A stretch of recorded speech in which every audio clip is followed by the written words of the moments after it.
It's time for Twit This Week in Tech. Very first thing we're going to do, go visit Italy. Robert Ballecer joins us from the Vatican, a check-in on how Father Robert's doing. And then our hosts, Marquez Brownlee from MKBHD, YouTube's top star, and Amy Webb, everybody's favorite futurist, will talk about the world ahead. Marcus talks about his 8K production and the Escobar phone.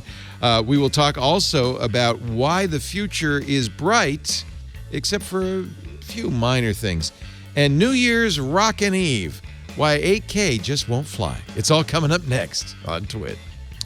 This Week in Tech comes to you from Twit's LastPass Studios. Stay in control when it comes to your company's access points and authentication. LastPass makes enterprise-level security simple. Check it out at lastpass.com/twit. Podcasts you love. From people you trust. This is Twit.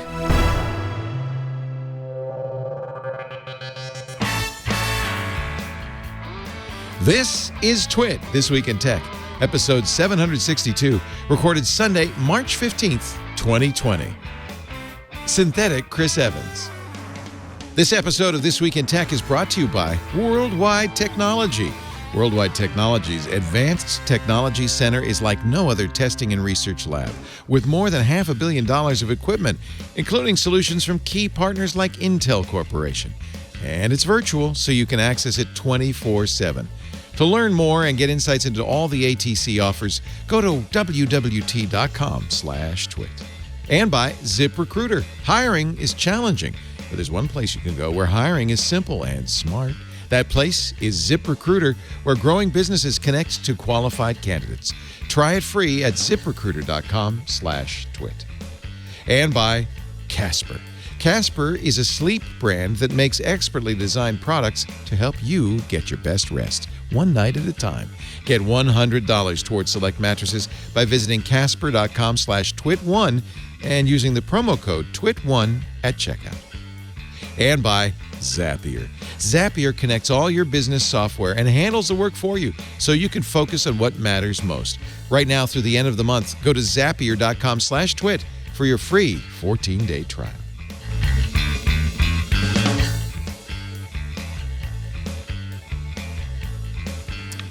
It's time for Twit This Week in Tech, the show that covers the week's tech news. Boy, do we have a great panel today. Joining us, 10.2 million subscribers strong, MKBHD, Marquez Brownlee. Great to have you on Twit. The star, man, you are just a living legend. You just interviewed Bill Gates. My God. And there you are. Now, you're not in your new studio yet. Not yet. It's nearby, but maybe a month away from that. So I built a couple of new studios, something I deeply regret. How are you feeling about it now? We have some experience with it so far, so it'll be a slow process, but I'm excited about it. Yeah, it's nice. What are you going to get in the new studio? Is it more room or is it better facilities? A little bit of everything. So more space is the number one thing. Yeah. We'll bring a lot of the stuff from here down to there. And then we'll probably add some things like, equipment. That'll be nice. Yeah. Equipment's always nice. Yeah.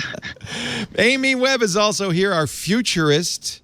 Oh, it's so good. I haven't seen you in so long, Amy. And, you know, it's funny. We were just in St. Louis for an event with Worldwide Technology. We had a meetup before. 3 different people independently came up to me and said, you know what I really like on Twit? Amy Webb. Oh, that's nice. Thank you. I like to be here. Oh, I love being on the back channel on IRC. You're so smart. Future Today Institute. She is a futurist, teaches strategic foresight at NYU's Stern School of Business, and the brand new deck of future stuff. There's a better name for it. What is it called? So my company is called the Future Today Institute, and every year all of our research is free, open source. We give everything away to anybody who wants it. Cool. Yeah. And we put out an annual report that normally launches at South by, which is where I would have been if not for virus situation. It launches on the main stage there. So we still put it out. I actually launched a one-on-one text messaging service. We're doing all kinds of stuff because It's important to me that everybody thinks holistically about signals of disruption and thinks more critically about the future. So everybody who wants can get a copy of it for free. Now more than ever, futuretodayinstitute.com. Thank you for being here. And we thought between Marquez and Amy, we'd have plenty to talk about today.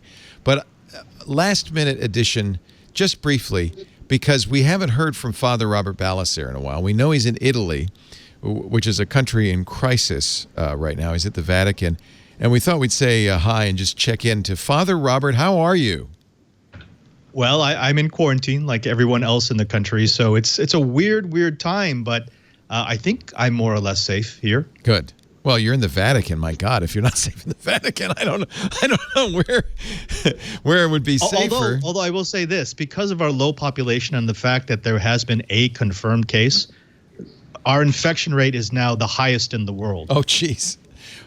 Yeah, it's a small country, but also, and this is serious, a lot of older priests are there. What's the average age at the Vatican?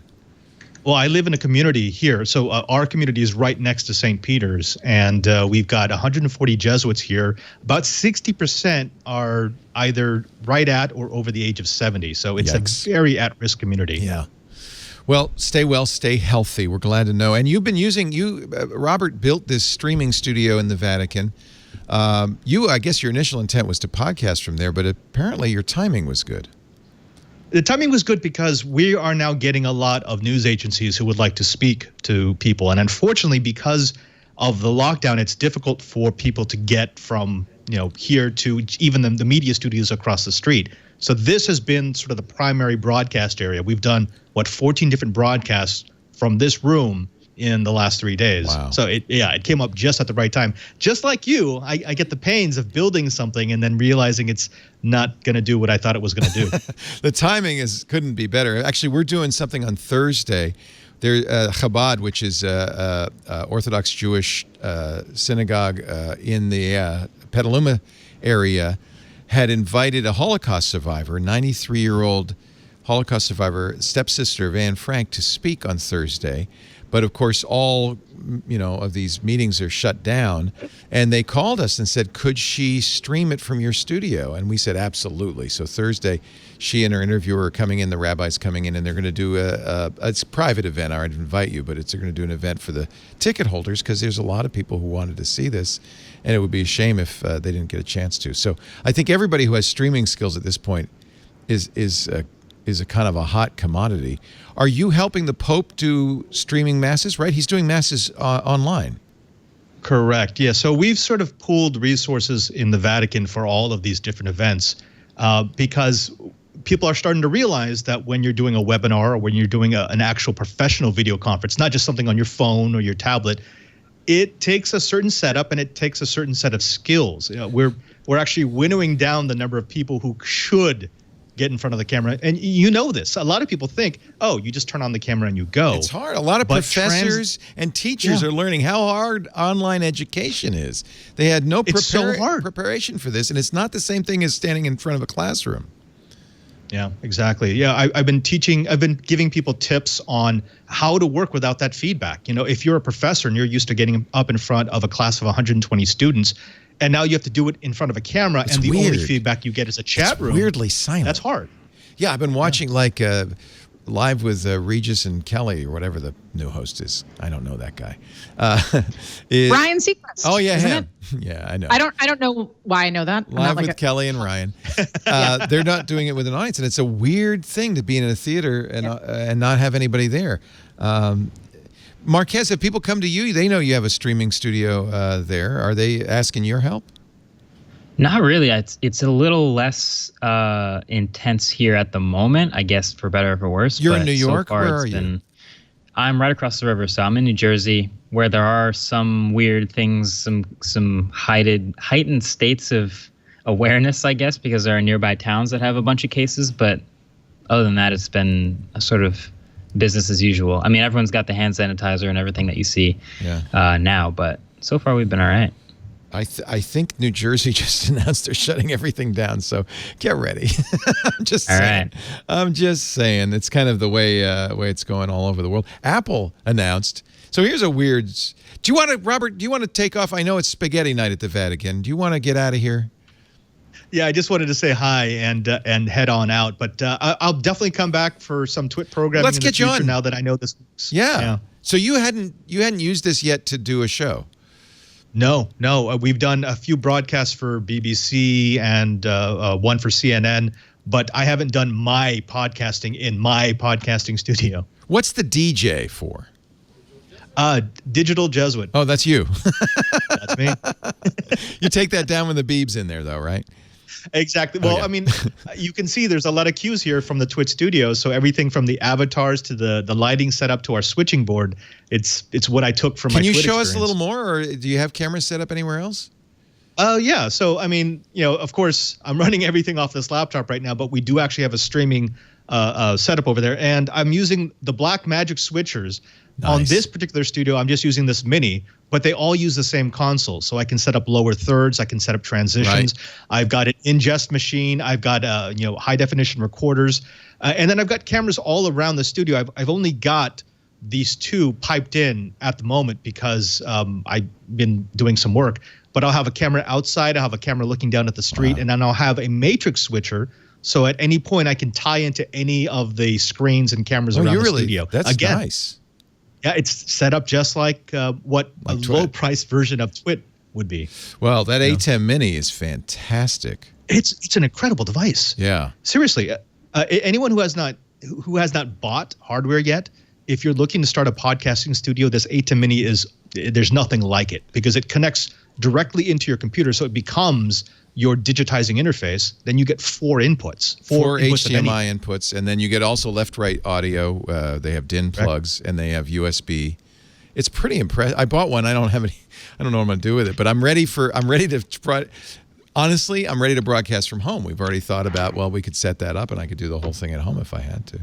Well, I mean, Leo, it's perfect for when you're on the go because you're always carrying your camera. That's becomes your HDMI interface. Yeah. You've got one output from your computer, so you've got something that you can switch to. And you can carry a really small HDMI camera that can be sort of your over-the-shoulder shot, and you can carry that everywhere in under 4 pounds.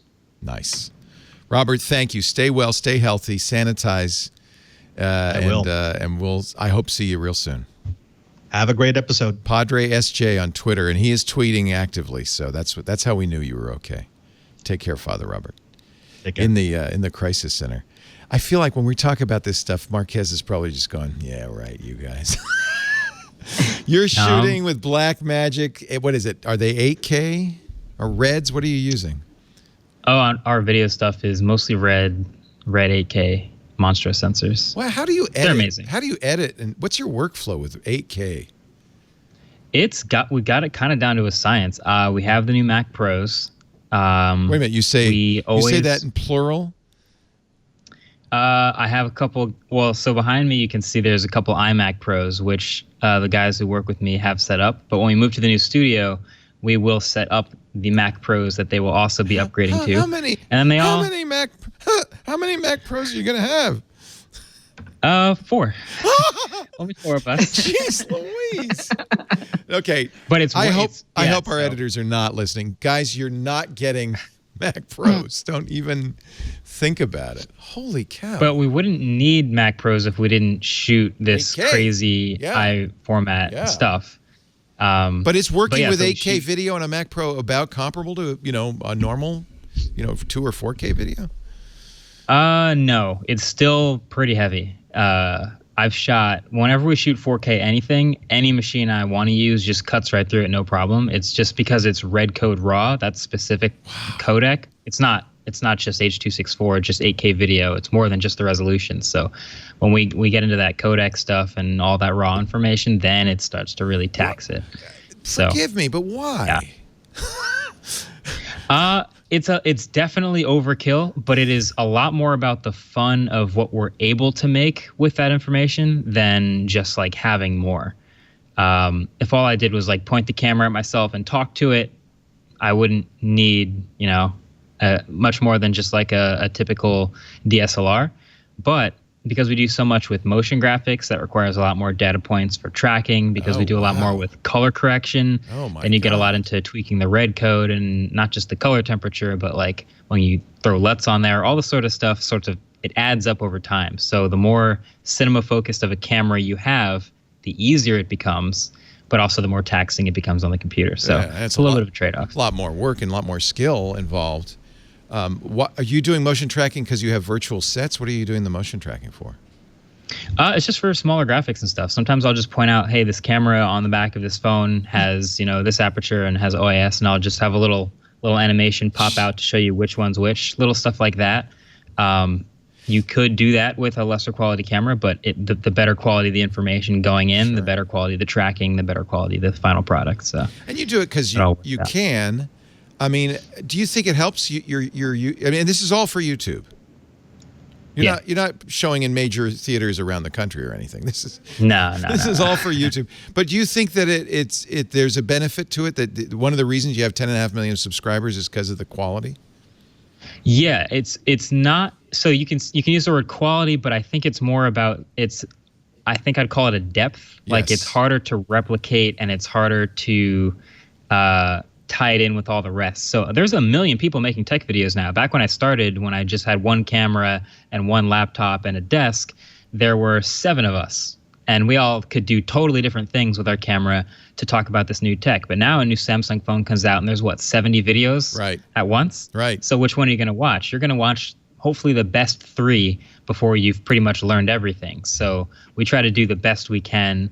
And a lot of that comes from pushing it to the limits and having those cool motion graphic effects and trying to be as precise as possible with our edits. So I think that's what it's turned into. Do you find it also drives your content? I'll give you as an example. You just did a piece which got a lot of attention on the Escobar phone. Right. Normally, you wouldn't cover the Escobar phone, or would you? That one was a weird one. I feel like the way it happened, no, I would not have normally covered it. But then it just sort of, actually, the way I decided to make a video about it was just like, you know what, screw it, people got to know. So I ended up making that video. But yeah, there's some ideas that just sort of come out of the blue. Let's just, folks, to put this in perspective, he put that video out 5 days ago. It has 4.5 million views. So, and it is the case that the number of views directly impacts your revenue, right? More or less, yeah. It's the number of views on monetized clicks. Well, everything you do is monetized. You know what? They've recently demonetized anything that talks about COVID-19, which has put us in a little.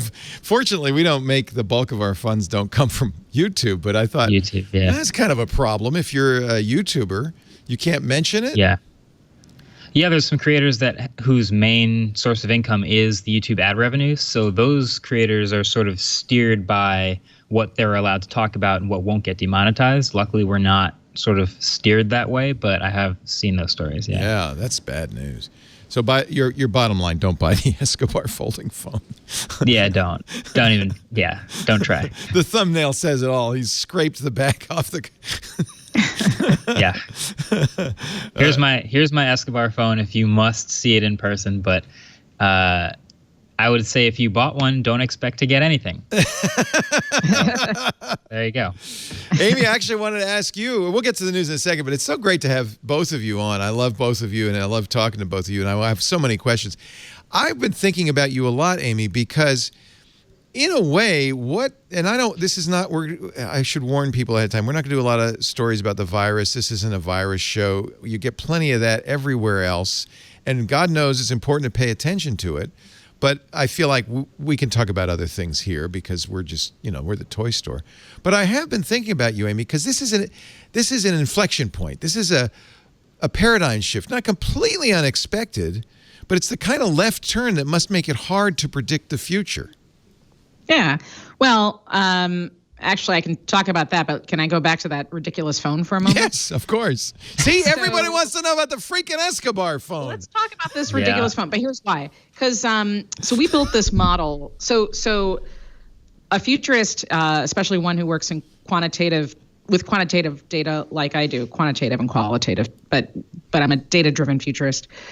We don't make predictions. The math doesn't work out. There's too many variables. So our job is not to predict, but rather to reduce uncertainty so that we're prepared. And so a lot of what we do is trying to figure out if X happens, then what? And we gather signal data from all different places and sort of start triangulating and figuring things out. Anyhow, I bring this up because several years ago, I kept building models that pointed to what I saw as the beginning of the end of smartphones. And I remember telling a bunch of like industry folks and tech journalists maybe 4 years ago, and that was still when a lot of the smartphones, new penetration rate was still climbing and people were still excited. There were still interesting cameras. And I kept saying, sometime around late 2019, if not earlier, we're going to start to see a decline. And here we are. The most exciting phones is this Escobar ridiculous thing. And then there's the one that came out in China, which is the trifold. I forget. Right. It's like a THC or T. Is it Xiaomi or ZTE maybe? It's a TCL. TCL. That's right. TCL just did one. Yeah. Yeah. So, what's happening is there's just not a lot more compute. There's not a lot more features and compute you can pack into that single device.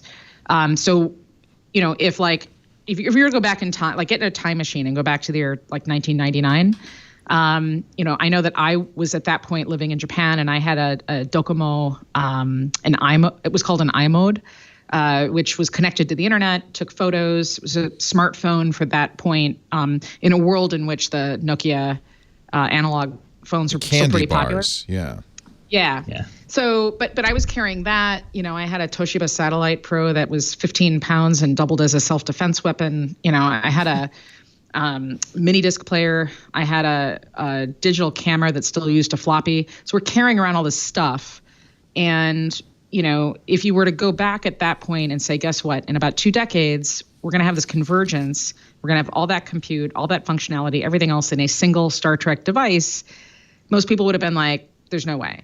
Now, when as I'm saying, listen, we've seen peak. We're heading down in the other direction.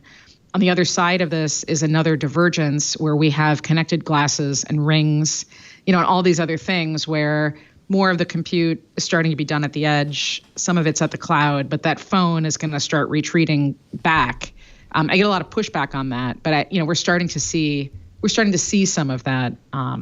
Anyhow, and I think that's why I think we have folding phones. So you're not doing predictions, but I remember when you consulted the first man, Oh yeah. So that's a little different. So the first, you mean the show? Yeah. They do a lot of work on different Hollywood shows. Yeah. And so this is a show that's the near future. They're going to Mars. And they had the glasses you described. In fact, they would share content. Let me show you something, and they throw it over to the other person's glasses. So that's different. That is a prediction in a sense. No, actually, that one's not either, because one of the models that we built shows that, and I know everybody loves to say no on this one, but we're looking at connected glasses as the thing that comes next. There's a bunch of reasons for that, and I wouldn't look at Google Glass 2, which was really never intended as a consumer device at scale. I wouldn't look at that as precedent for what comes next. But there's a couple of factors. One, there's a bunch of new eye tracking technology. I had the HoloLens 2 on a couple months ago actually. And there's some significant developments in machine reading comprehension and sort of being able to track your eyes as they move, so that there's this automated scrolling system that they built, which is pretty amazing. So there's stuff happening there. There's an accelerating factor because most people in America now need glasses. We're all nearsighted, and it's in part because we're looking near and far constantly. Right. People may not be willing to admit it, but most people need glasses now. So we've got all these accelerating factors that point to a future in which glasses start to take more precedence over phones. And I think it's telling that Amazon's glasses don't actually have interactive lenses. So what are they called? Echo, or I forget Amazon's what the name of the glasses are. I'm sure the word Echo's in there, or a word is something in there. Like that. Yeah. Right. So those glasses are meant to allow you to talk to Alexa using an earpiece. If you remember when glass came out, everybody was calling the people who wore them glass holes, and everybody was pretty upset about the idea of constantly being potentially videoed or photographed. Amazon has very much gone the opposite direction by saying these are actually glasses to help you hear, not see. And I think that's interesting because I think it will start to help pave the way for a very near future in which we're more comfortable with potentially being continuously surveilled by everybody else. I'm not saying that's good. Well, that's another thing the virus has brought us. Yeah. Marquez, Marquez, if anybody, he is on top of the smartphone revolution. Do you think we've reached peak phone? You must.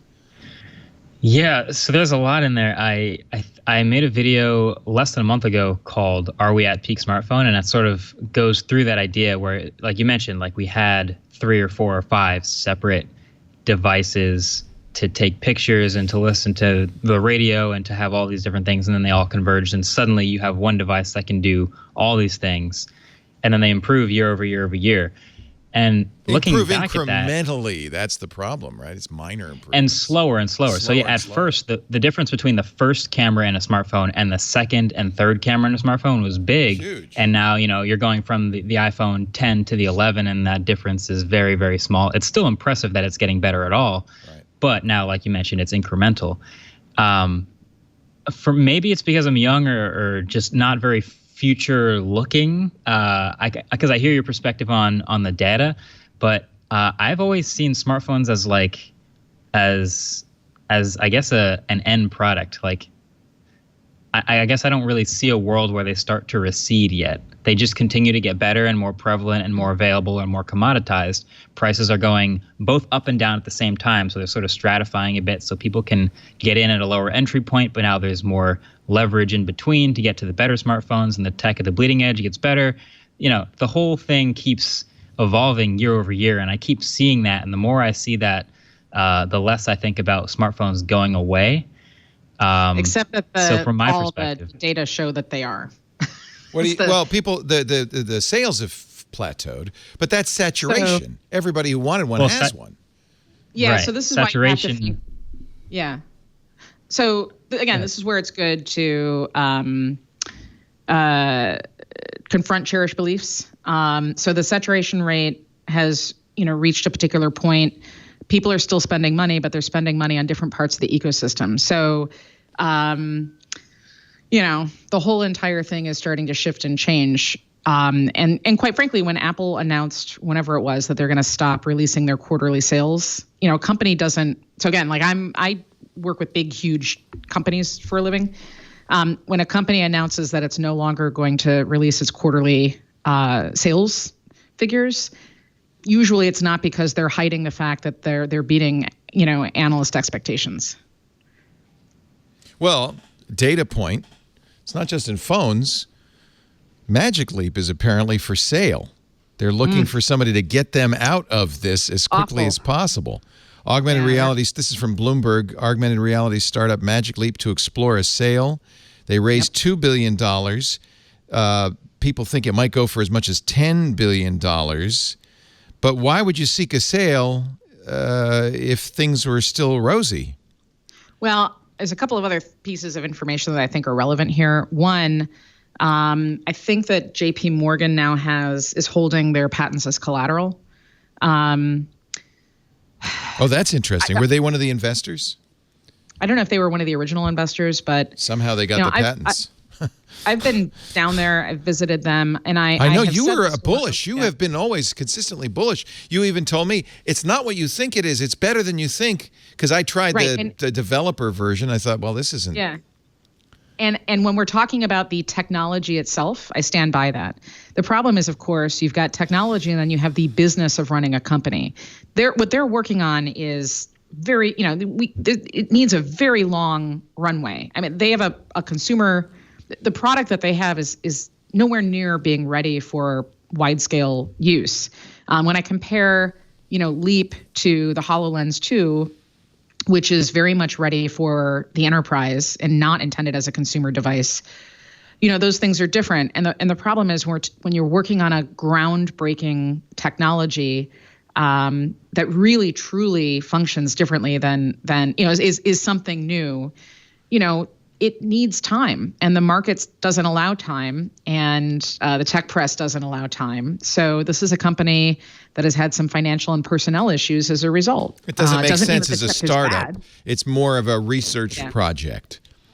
One that, like many research projects, I would consider what they're doing basic research. And in this country, we do not have a federal government really interested right now in funding basic research. So the kinds of stuff they're working on, spatial computing, extended reality, using data at scale in ways we've really not seen before, it's tough to fund that if you've got investors who expect a quick return. Yeah. You agree, Marquez? Yeah, that's every time you bring up investors, they always want the quickest return, and a lot of times that compromises the product. I'm always interested in the product. That's like my big focus, is make the product as good as possible, and hopefully the rest will follow. But businesses don't always work that way, so you end up compromising the product in order to please investors and things like that. Furthermore, there's a risk, and I think we saw that with Google Glass. We saw it with the Segway. I think we're seeing with folding phones that if the first products in a category don't live up to their hype, then people might write off the whole category. And I think, it's interesting. You're defending wearable glasses by saying it's not Google Glass. And I guess now we'll have to say, and it's not Magic Leap. But that can, in the mind of consumers, that can kill a product. I think that's the risk. The Segways, you looked so stupid on that.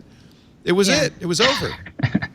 Yeah. The problem is we are conflating. So if I hear or see one more, I guess it'll be a while before we see conference schedules, but AR, if I see one more time AR/VR written together as though they're the same thing, augmented reality and virtual reality are fundamentally different. I have said that like crazy. Microsoft keeps saying mixed reality as if they're the same thing. They're not.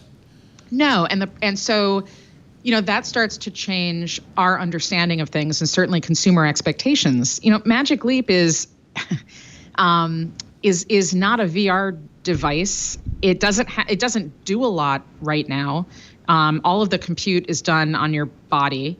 HoloLens is something very, very different. But these are all different types of devices. It just so happens that we put them on over our faces.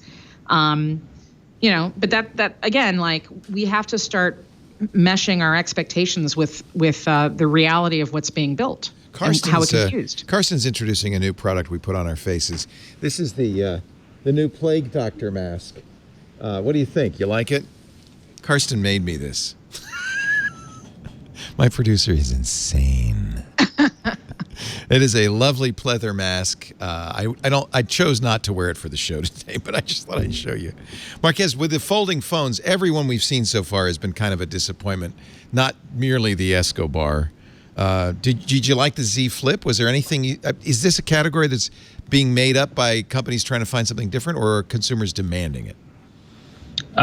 It's definitely closer to the first thing. So I've tried maybe 6 or 7 folding phones now. I think the Z Flip is the closest to one that you could conceive a regular person finding a good idea. Yeah. But I think it is still coming from companies grasping at maybe there's something here. Maybe there's something to a bigger screen folding down into a smaller form factor. But then there's so many different ways to maybe do that. Folding in with an outside screen, folding out around a hinge, folding with a weird like hinge in the center. Like, there's a bunch of different experiments. I think the Duo and the Neo, these Microsoft dual screens with a hinge, dual screen, might be a way to do it. I think part of the problem with everything I've seen so far is that bendable screens just really aren't very good.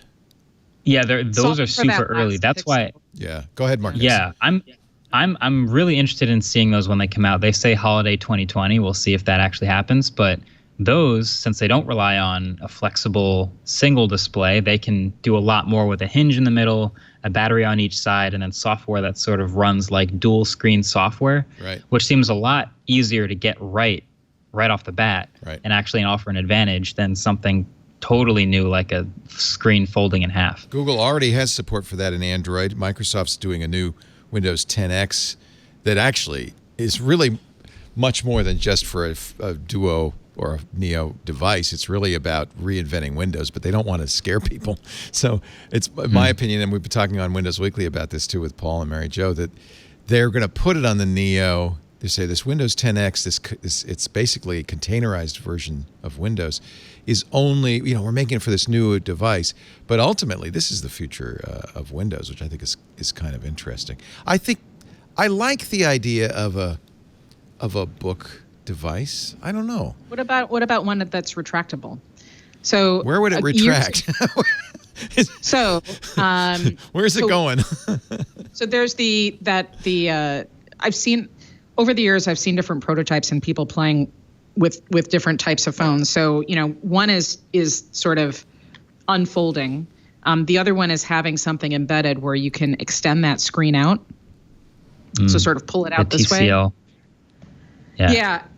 Again, my question is always, what is this additional real estate providing us? What is this solving for? Is it, are we anticipating that people are going to somehow multitask and have like a video, like a YouTube video on one screen and you're doing something on social or you're being productive on another screen? Or is it that people really desire, much more real estate? I just don't see that.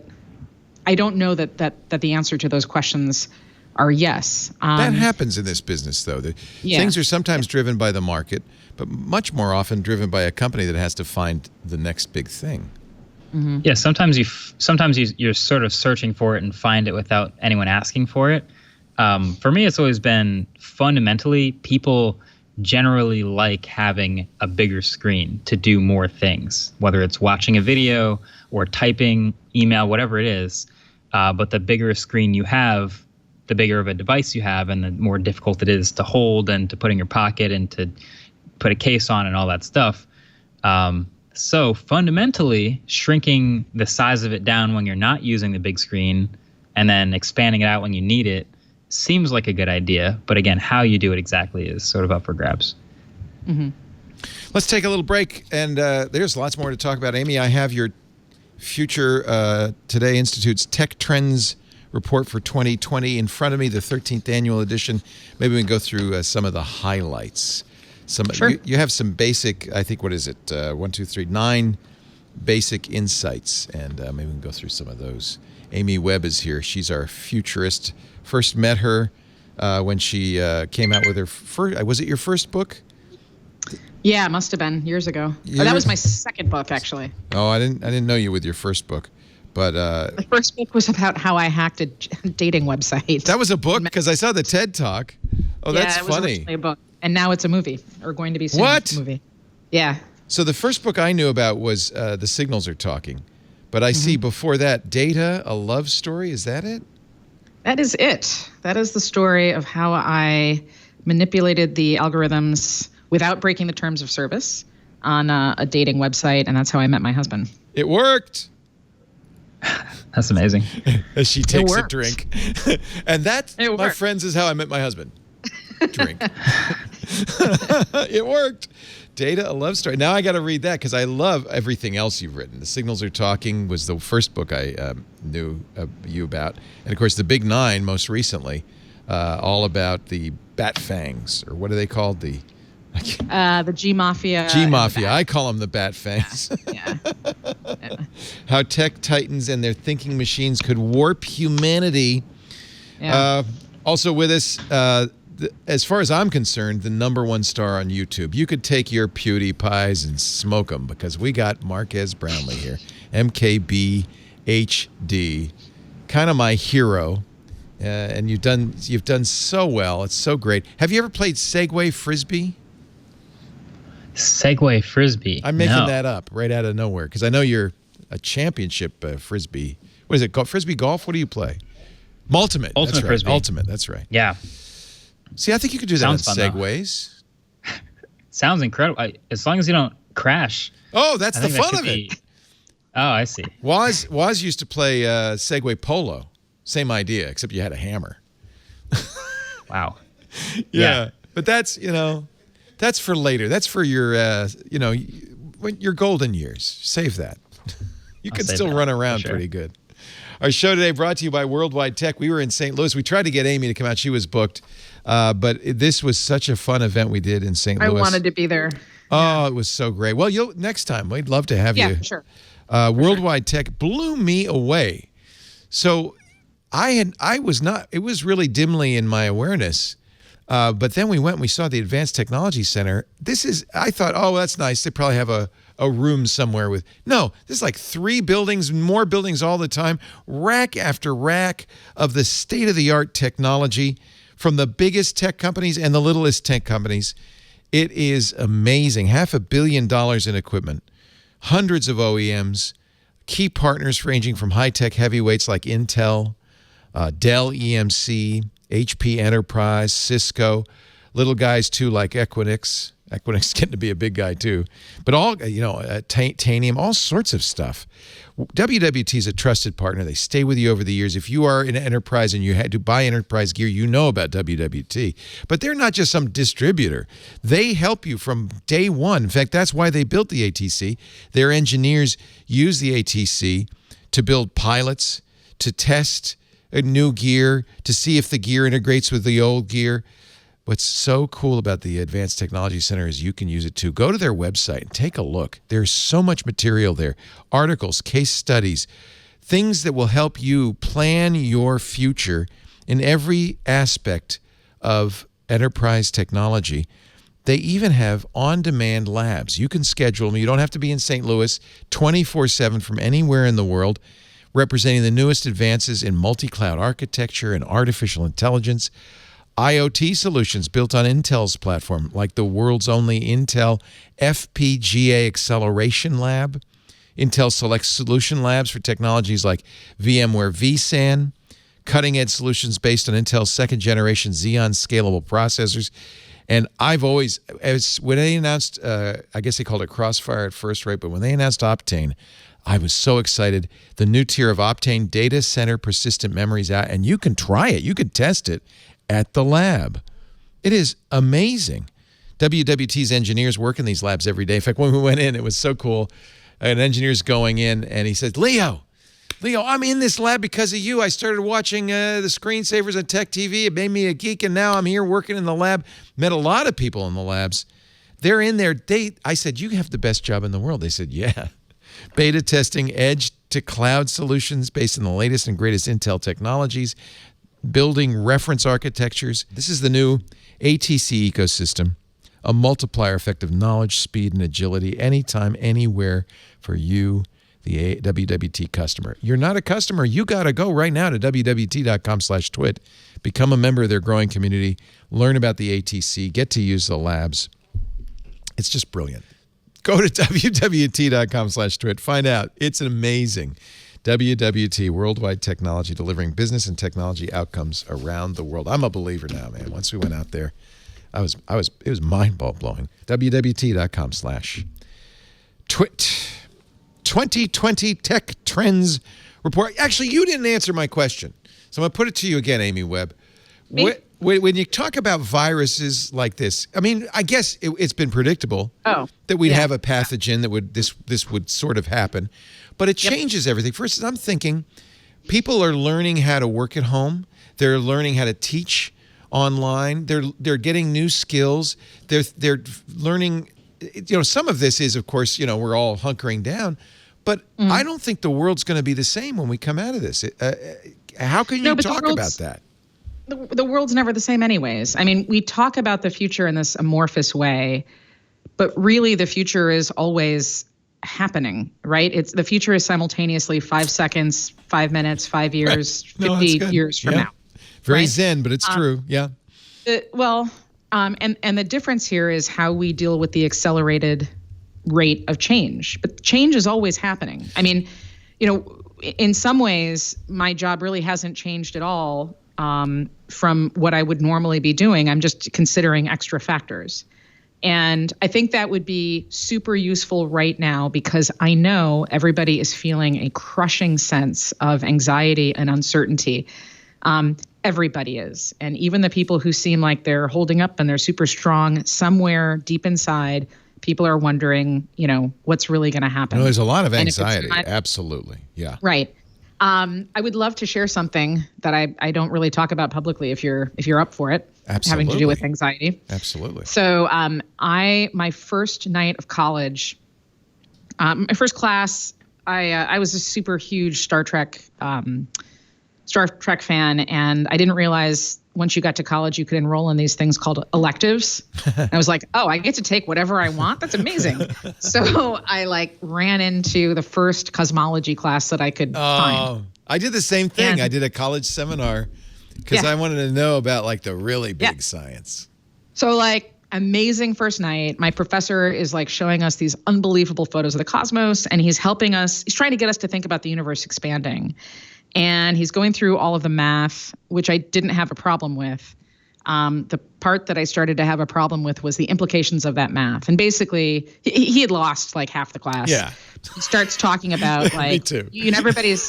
Everybody's seen those jelly bean jars where you do the estimation. Yeah. And he's explaining how, cosmologists understand that the universe is expanding and how they do some of these estimations. And it's going on and on and on. And I'm just picturing literally billions of estimation jelly bean jars to the point at which I'm well, if there's, 10 to the 100 or so potentially billion galaxies, I started, as I'm thinking about all of the stars and all the planets and all of the stuff and potentially all the other life forms, and all of that information, it was as though within seconds everything was changing, and I couldn't breathe.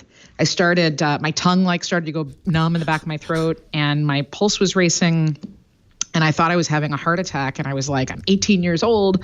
I'm gonna die on my first day of college. And then I blacked out. Oh my God! Totally.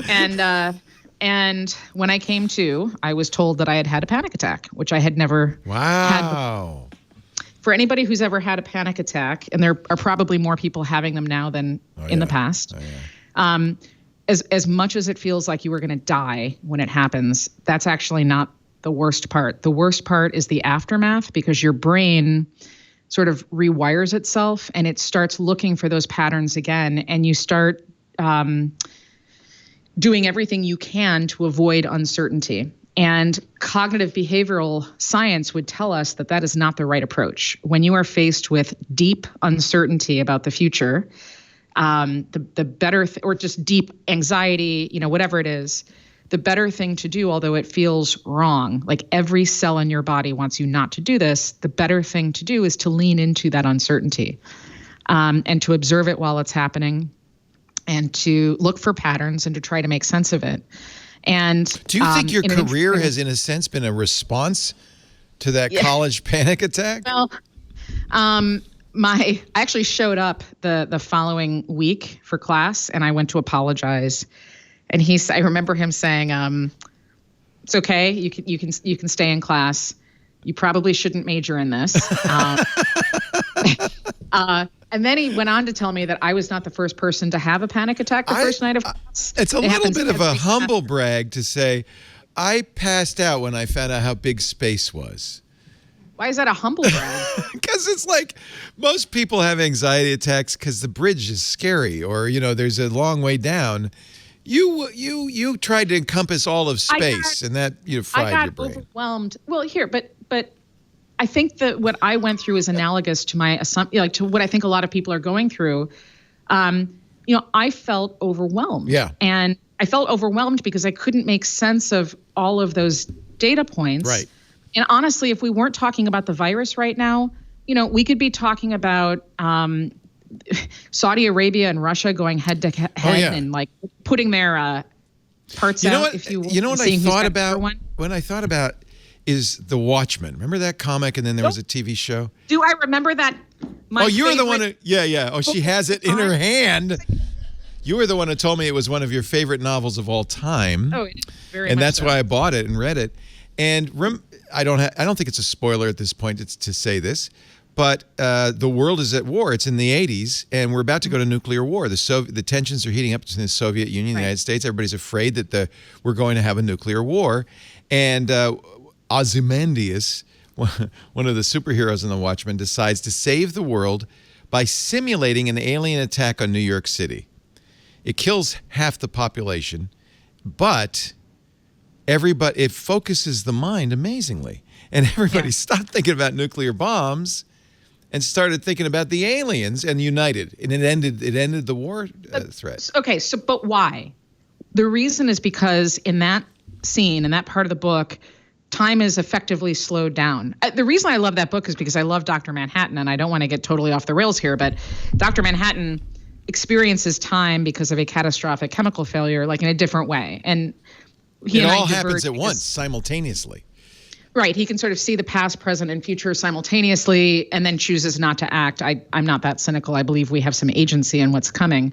But what you do in the process when you are having a panic attack, or you're concerned about having a panic attack again, or you're feeling anxious, the thing that you do is you observe what's happening, and you sort of use a framework or a template or whatever to gather signals to make sense of things. And it doesn't mean that you can predict the future and that if you do these things, you won't have another panic attack.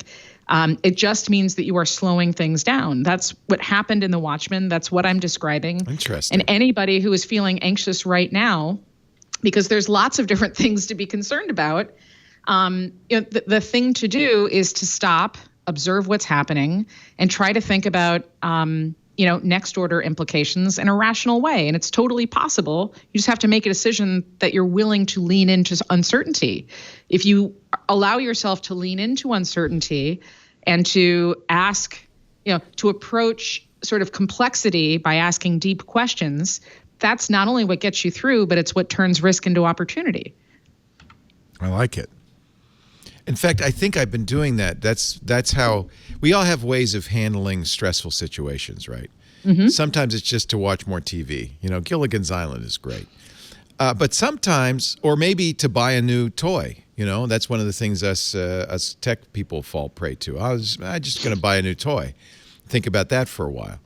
But one of the things that I notice I've been doing is and maybe this is interesting that you say this, the way I've handled the virus anxiety is by thinking out scenarios, thinking ahead. Yeah.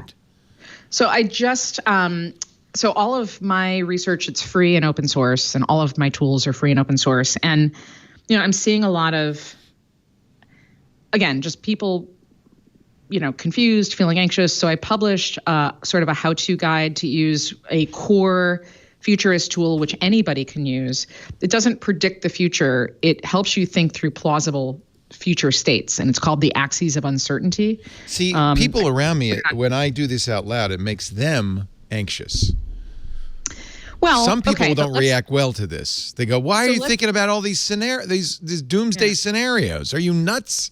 Where would I find this? Where would I find this tool that you're talking about? So if you go to Medium, I dropped it in the spreadsheet. But if you go to Medium and look up, look up my name. Maybe you'll find it. Find it in the spreadsheet. Here's the thing to remember. So, because basically what you do is it's super easy to use. You just come up with, before you get to the doomsday scenarios, come up with uncertainties, right? I don't know if the labor force is going to shrink or grow. I don't know if Google is going to suddenly if we're going to have different privacy in the United States because of the virus or not, or whatever it might be. You come up with all these different things. You express them as opposites, and then you plot them against each other on an X and Y axis, and that results in 4 different quadrants. Each one of those quadrants, it sort of describes, well, if these 2 things happen, then what? And that then what is a headline that tells you something about the future. Even if it seems like it's existential risk, great, now you've seen it. So what's our opportunity to mitigate that or to turn that risk into an opportunity somehow? I actually see a ton of as bad as all of this is, I think that there's going to be a lot of good that comes on the other side of it. That has to do with synthetic biology and faster, getting to certain types of medications much faster. This could be this all could clear the way for the FAA to start allowing drone deliveries, because we're probably going to need them. It's not all horrifically bad if you allow yourself to confront your cherished beliefs and think through other plausible scenarios. This is really interesting. I'm looking at the article right now, How Futurists Cope with Uncertainty. So this is how you would work anyway, But this could be. This is it's not to like replace the arduous and detailed process of writing scenarios. Oh shoot! It's sort of like the beginning. Well, I just wanted to. This is the everyman's guide to futurists. Yeah, listen, we use a ton of different tools. So if I was really doing this, I would need a lot more data. But this is a simple tool that anybody can use, and it's the beginning. It's a core tool that we use. It's a beginning part of our scenarios process. And it's super useful whether you're trying to figure out what to do with your company or just, in your personal life. It's a good way to get your focus off of just negative into other possibilities. Yeah. Oh, that's really cool. Or you can do like I do and Marquez do. We just buy a new phone. Yeah, you could do that too. Get the folding one. I saw your phone drawer, Marquez. That is wild. Yeah. Every one of them. Keep some of it around. Why do you keep it around? I just have all of last year's phones. Oh, that drawer was just 1 year? It was crazy. It's all of this year and all of the year before. Crazy. So like Pixel 4, 3A, and 3, and Galaxy S10, and S10 Plus, and now S20, S20 Ultra. Yeah. So everyone makes 13 versions of every phone too. Now they do. Is your daily driver that iPhone you showed us, the iPhone Pro Max? It is the Galaxy S20 Ultra. Ooh. The big one. That's just because it's the newest. So I'd been using my OnePlus 7T Pro. Oh, that's nice. Up until this as my main phone, and that's not the newest phone. It's less than a year old, but still like 8-9 phones came out, and I reviewed them in between those two. So I don't necessarily always just use the latest one, but I did switch to the S20 Ultra. Yeah. Do you think you'll go back to the OnePlus? Rumors of the OnePlus 8 look pretty promising. Yeah. So there's a chance that phone takes me back. See, Amy, this is what we nerds do to handle our anxiety. Hey, I've got plenty of I know. Anything else you could want. I've got a beam that can come in and we can have a little robot behind me and have a... What? If you really want it. Yeah. Telepresence spots. Yeah. What? You have a telepresence spot in the room with you? I have a bunch. It's in the room behind me. I have a bunch of See, Marquez, there is other stuff out there. There is. Why phones? There's so many other things you could get. We had a telepresence, I don't know if you'd call it a bot, but we had a thing you put an iPad in, and then you could control the wheels. And in fact, we let Dr. Mom and other people use it to visit our studio and wander around and say hi and stuff. You mean like that? Yes, and I think that is what should play Frisbee. Instead of your body. Yes, there you go. Actually, I think that's a good example, though. There will be technologies that will come to the forefront because of COVID-19 that we might have not seen. That's a perfect example, telepresence. Yeah, I don't know, telepresence has yet to really take off. I don't know why. I've been using it for a long time, and I really like it. What do you use it for? So I travel a lot, and I use it to follow my daughter. Your daughter's going to be such a weirdo. Yeah, I know. We're a bunch of weirdos. Hello, mommy robot. So I follow her around the house. We have an elevator. My home in Baltimore is very, very old, and so we've got an elevator, and I can go up and down the stairs with her. It's a little different than her. This way she can sort of live her life and do her normal stuff, and I can just walk around. What does she think about that? Does that feel to her? This is one thing I've been thinking about because we're all going to be a little isolated. My mom wanted more contact with me because she's alone in Rhode Island. She's 87, same age as Ruth Bader Ginsburg, by the way. Happy birthday, RBG. And so I've been doing more FaceTime calls with her, and it's reassuring. In fact, I set up the iPad in the kitchen while I was cooking chili, and we cooked together. And I thought this is kind of what we would be doing if she lived in the area, and it helps a little bit. As long as it's FaceTime. I have a friend who outfitted his 97-year-old or 99-year-old father's entire house with cameras so that he can sort of one of these days that guy's going to have a heart attack because his son is going to just start talking to him. Hi, Dad. And it's really funny because he did it the last time I was there, and he's like, the dad doesn't want to be interrupted constantly. Hey, Dad. Yeah. Are you sure you should be eating that, Dad? Did you take your pills, Dad? No, I don't do that. But I do. I wonder digital nagging. Marquez, do you use FaceTime or Duo or Skype, or do you talk to people via video? Yeah, as a utility. It's a lot of time it's for just not like a meeting, but literally to like do a briefing on a new piece of tech. If they can't bring the tech here to show it to me, they will. Family or friends, you don't use it that way? Not as much. I'll do it with family sometimes just to catch up, but I do use it more for like just work, which is interesting. In a way, it might be the future of work. Google I/O going to be remote. Apple just announced WWDC is going to be remote. Facebook F8 canceled because of this, I think. But my question is whether it's personal connection with family members or work going to virtual conferences, if it's as good as a face-to-face. You were at CES. Did you get sick? No, I was only there for 3 days, I think, but I did not get sick at CES. Why? Typically, I do. No, normally everybody gets sick. It's like a flu. Yeah, it's the CES flu every year. It's oh man. How many days are you on the floor? Because that's I would drop in and out a couple of days, but yeah. Amy, you look like the kind of person that washes your hands. I do. Yeah, that was how I stopped getting sick. Yeah, CES that was my 7th CES, but CES for me often turns into shaking a lot of hands, which is the ideal way to get sick. Yep. So, this was the first year I didn't get sick. But yeah, that's something that could be a lot easier with a telepresence robot to not have to get sick. There is something, I'm just sanitizing, just a mention of all the handshaking. I had to break out the Purell. I wonder, though, because the thing that, to me, conferences, Amy, you're missing South by Southwest. That conference. I'm missing a lot, yeah. Yeah, that conference isn't so much about booths or presentations even, although there are a lot of good presentations. It's about face-to-face socializing. Yeah, the spring conference season and festival season is South by, followed by some stuff that I do with the World Economic Forum, and there's a lot. You can try to put some of the content online, but ultimately what people crave is each other. We crave, and not just shaking hands, but I think we sort of craved a unifying shared experience. So I think that's one of the things that's really rough is, in addition to all of the economic loss and all of the other stuff that's obvious, it's being in a place, having a shared experience, and having that as a touchstone going forward. I think that's going to be rough, and that you can't really duplicate digitally. When you say unified shared experience, you're absolutely right. This is the thing I think about, waiting in line to buy an iPhone.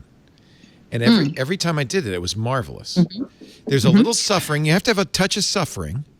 Because it's got to be mutually shared suffering. Yeah. But also a mutual goal and interest. Marquez, you've probably never waited in line for a phone, I'm thinking. I have. But it was in college. I waited in line for Verizon's first Google phone, the Galaxy Nexus. Yes, which was a very nice phone. I missed my 9 a.m. class because I was waiting in line halfway across Hoboken at the Verizon store. I was like 10th in line for an Android phone. It's wild. Did you enjoy it? I love that phone, yeah. No, I mean the line. No, the line. Oh, the line. I don't remember the line very well. I remember thinking this is really weird. It's not an iPhone, and I'm waiting in line outside, before a store opens. So I thought that was sort of fascinating that this number of people shared this enthusiasm at this level. So I thought that was interesting, but I don't think I actually enjoyed the waiting in line part. And at that point, Marquez Brownlee said, it'd be good to have a YouTube channel about this stuff. Oh, I was all right. This is the only reason I was waiting in line is because I gotta get this this first look. I gotta check this phone out. Yep. Yeah. Yeah, I do that too because I don't do loaner phones, so I have to buy them all, and that means a lot of line waiting. Yeah. I don't have the friends that you have, unfortunately, or actually I used to, and I made enemies of them all probably. There is an interesting rumor afloat that there will be a new MacBook as early as this week. I think it's an interesting story because Apple has now closed all of its Apple stores except in China, where they've reopened the Apple stores. They're calling it Greater China now, just FYI. Oh, Greater China as opposed to what's lesser China? Hong Kong and Taiwan? I think that's everybody's way of appeasing Beijing to include Taiwan. Right. So they don't want to piss off Taiwan by calling it China. They don't want to piss off Beijing by calling Taiwan. Anyhow. You can't win. Yeah. So, but it is, no, never mind. Every time I get into this minefield, I screw it up. It is China. Greater China, whatever.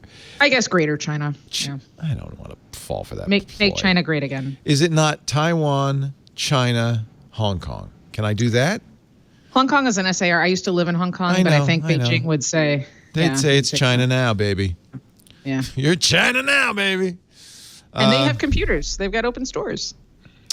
So it's weird because, of course, that's where COVID began, but apparently they've gotten over it, so they're opening their stores, although with lots of precautions, temperature checks before you go in, limited hours, limited number of people in the store. But they've closed all over the world, every Apple store. And so I was thinking, and maybe Marquez, you'd have some insight. It seems to me, on the one hand, you don't want to announce new products when people can't go to the store to try them. But on the other hand, closing the stores means a huge drop in revenue. Maybe you just say, well, buy it in the online store, and maybe that'll help. What do you think? Yeah, there's also the rumor of that March event that is also now rumored to have been delayed or canceled.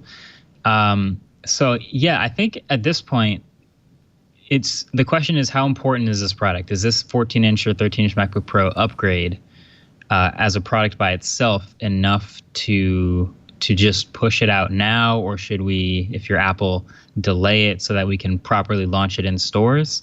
But there was also rumors of a bunch of other Apple products potentially launching at the same time too. There's a new iPhone rumored, that SE2 or whatever we're going to call it.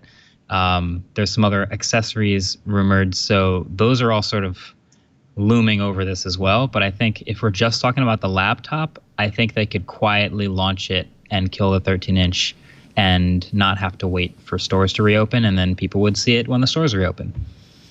Yeah, I guess, it's challenging because I think there are a lot of people who say, well, I'm going to try it before I buy it, especially given the problems Apple's had with keyboards. That's what I was wondering. How many people do you think, how much of an escalation trigger is that for, do people need to try it before they buy it? I have to say, I bought the 16-inch with the new keyboard, and it was improved. I really hated. I was one of the haters on the old keyboard. Of the keyboard? Butterfly keyboard. And the 16-inch is usable. Although I just bought a Dell XPS 13, which is similarly thin and light. It has a similarly short travel keyboard, but it's infinitely better. And it kind of made me realize that even with the 16-inch, I'm sacrificing a little bit. So did anybody like that keyboard? Some people did. Right? There's some old thin ones. Yeah, the butterflies. Renee Ritchie says he liked it. I don't know why. All right. Ironically, he and his crew over there at iMore, I think they had 3 or 4 of them fail.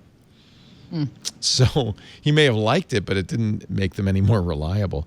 It's an anonymous tipster at Mac Rumor who last year in Mac Rumors was accurate in a tip about new product announcements. He says Apple plans to announce a new MacBook Air models this week. We've also heard rumors from some less, perhaps, reliable sources like Ming Chi Kuo say that there will be new iPads and maybe new AirPods. I don't know. I actually really like the MacBook Air, but I can't use it because of that horrible keyboard. So, I think all the improvements with the rumored new MacBook Pro would be sort of parallel to what they did with the 16-inch MacBook Pro. I would expect that, would be, so new keyboard, a little bit of a bigger display, smaller bezels, maybe better microphones and better speakers, and the separate escape key and all the sort of improvements they made already, just in the smaller one. That would be ideal for me, and I hope they do that. Yeah. Don't expect anything that can edit 8K video, though. I'm just saying. No, definitely not. I stopped editing on my laptop entirely last year. I used to edit on laptops sometimes. I don't even try anymore.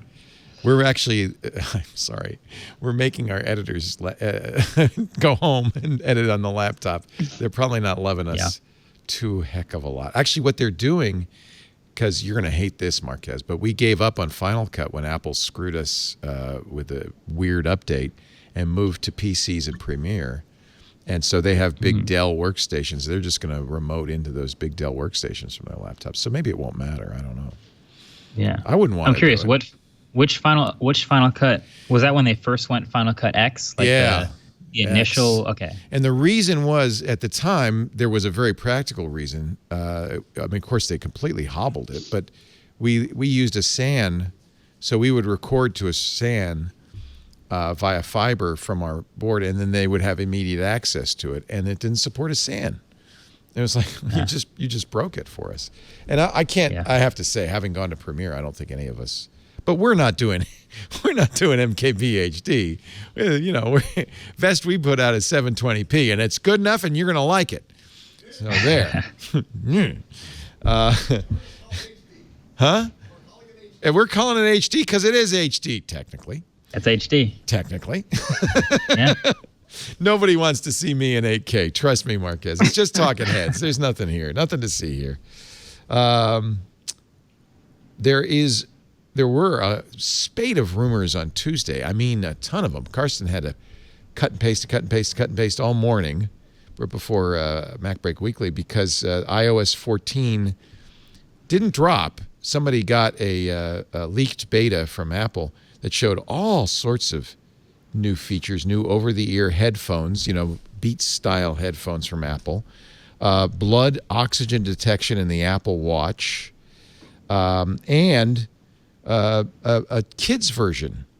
What do they call it? School time? Apple Watch for kids?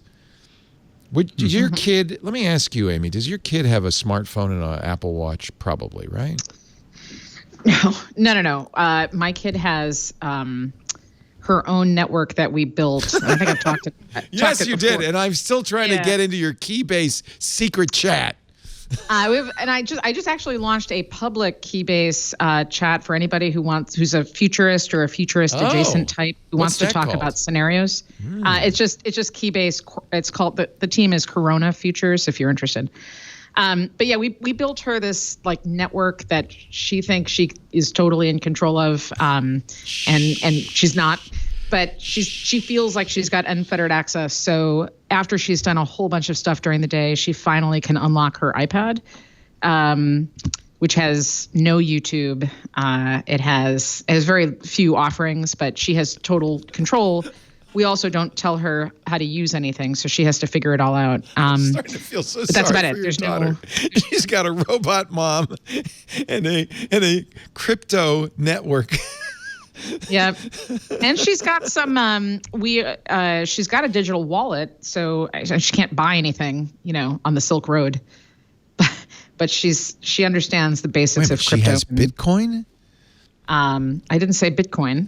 But, she probably has that. What is the coin that they use on Keybase? They have their own coin. Yeah. I forget what it's called. Everybody basically has some that signed up for it. But no, I mean we created kind of like a digital trust fund for her, so she's got her names and everything else locked up. But she doesn't have the street smarts yet. Once she does, then she can start using things. And no, that's great. How old is she? 9? She's 9. 9? Yeah. No, I mean, I am so glad my kids are grown. I would not want to be raising children. It's a hard time. Yeah, for sure. Holy cow. It is. Marquez, you don't have kids. Are you thinking about it? No, it's a little early. Yeah. But I agree. It probably would be. There's a lot of choices you have to make, like the age. When do you get a smartphone? Right. When do you get to use YouTube? Do you think about that at all, or?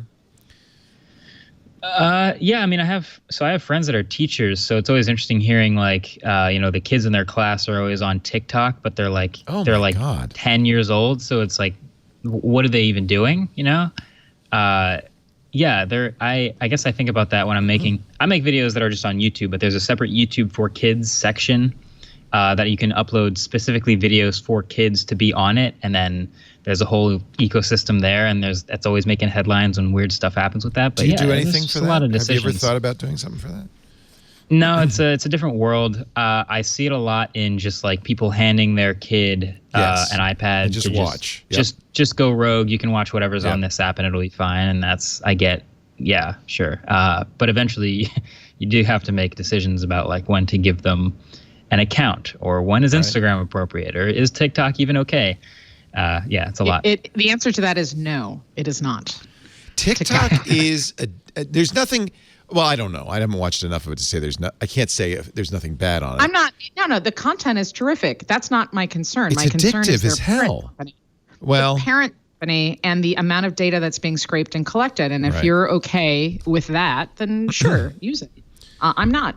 Yeah, we just saw a story. I don't know how big a deal it is, but I just saw a story that said TikTok, among others, lots of apps on the iPhone, get the clipboard. And so if there's something on your clipboard, but that's how these systems work. I mean, that shouldn't be a surprise to anybody. How would you cut and paste between apps if the clipboard were in a global system thing? But nevertheless, if you have on your clipboard something important, you're sending it right to the Chinese company. I actually don't. That's not what bothers me so much about it. It's the addictive nature of it, and that's why I think, Marquez, your friends who are teachers, those kids have a hard time putting that down. They come into the classroom and they want it. They're still swiping.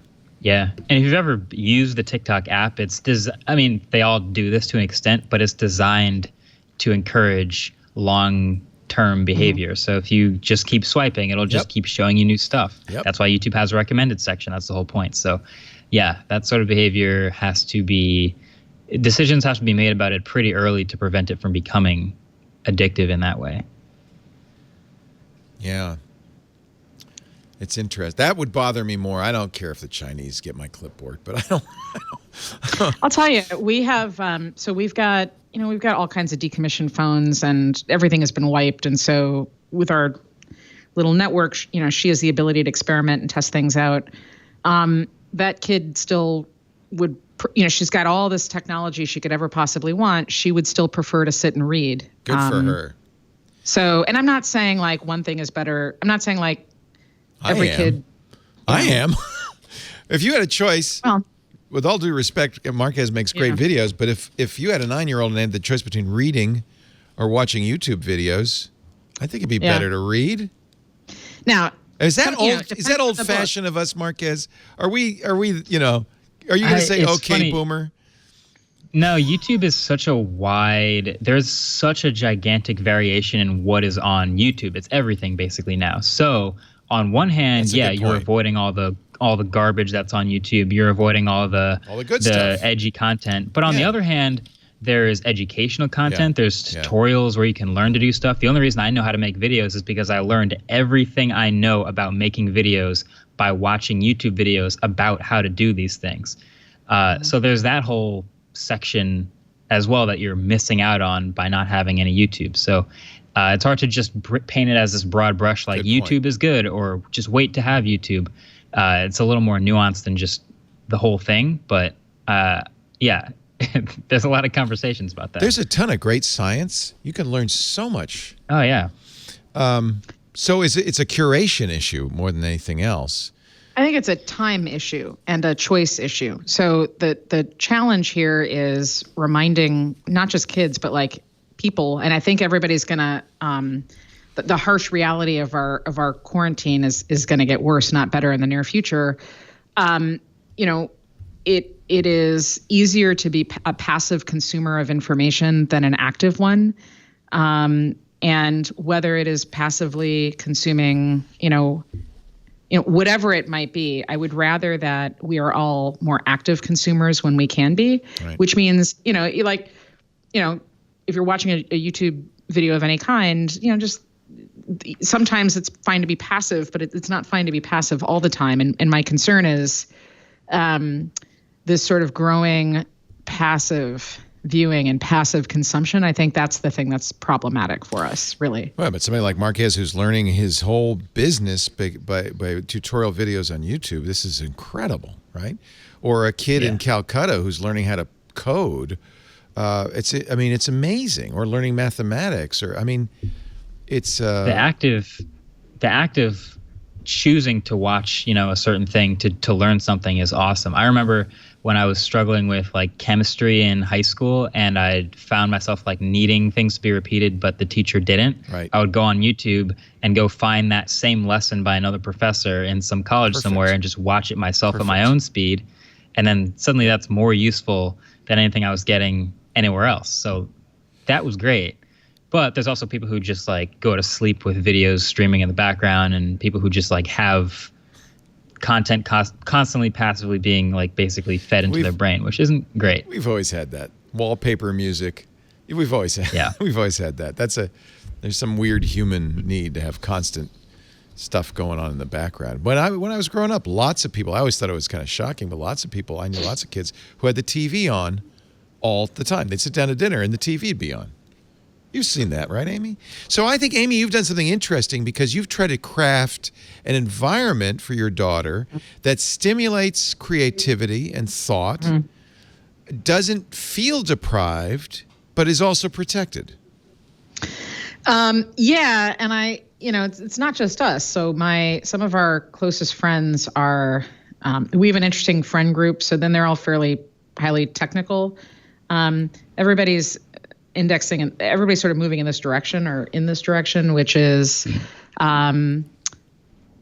all want our kids to have technical skills, and we all want our kids to be educated. And listen, there's plenty of fun. We don't want to not have fun, but we also recognize, the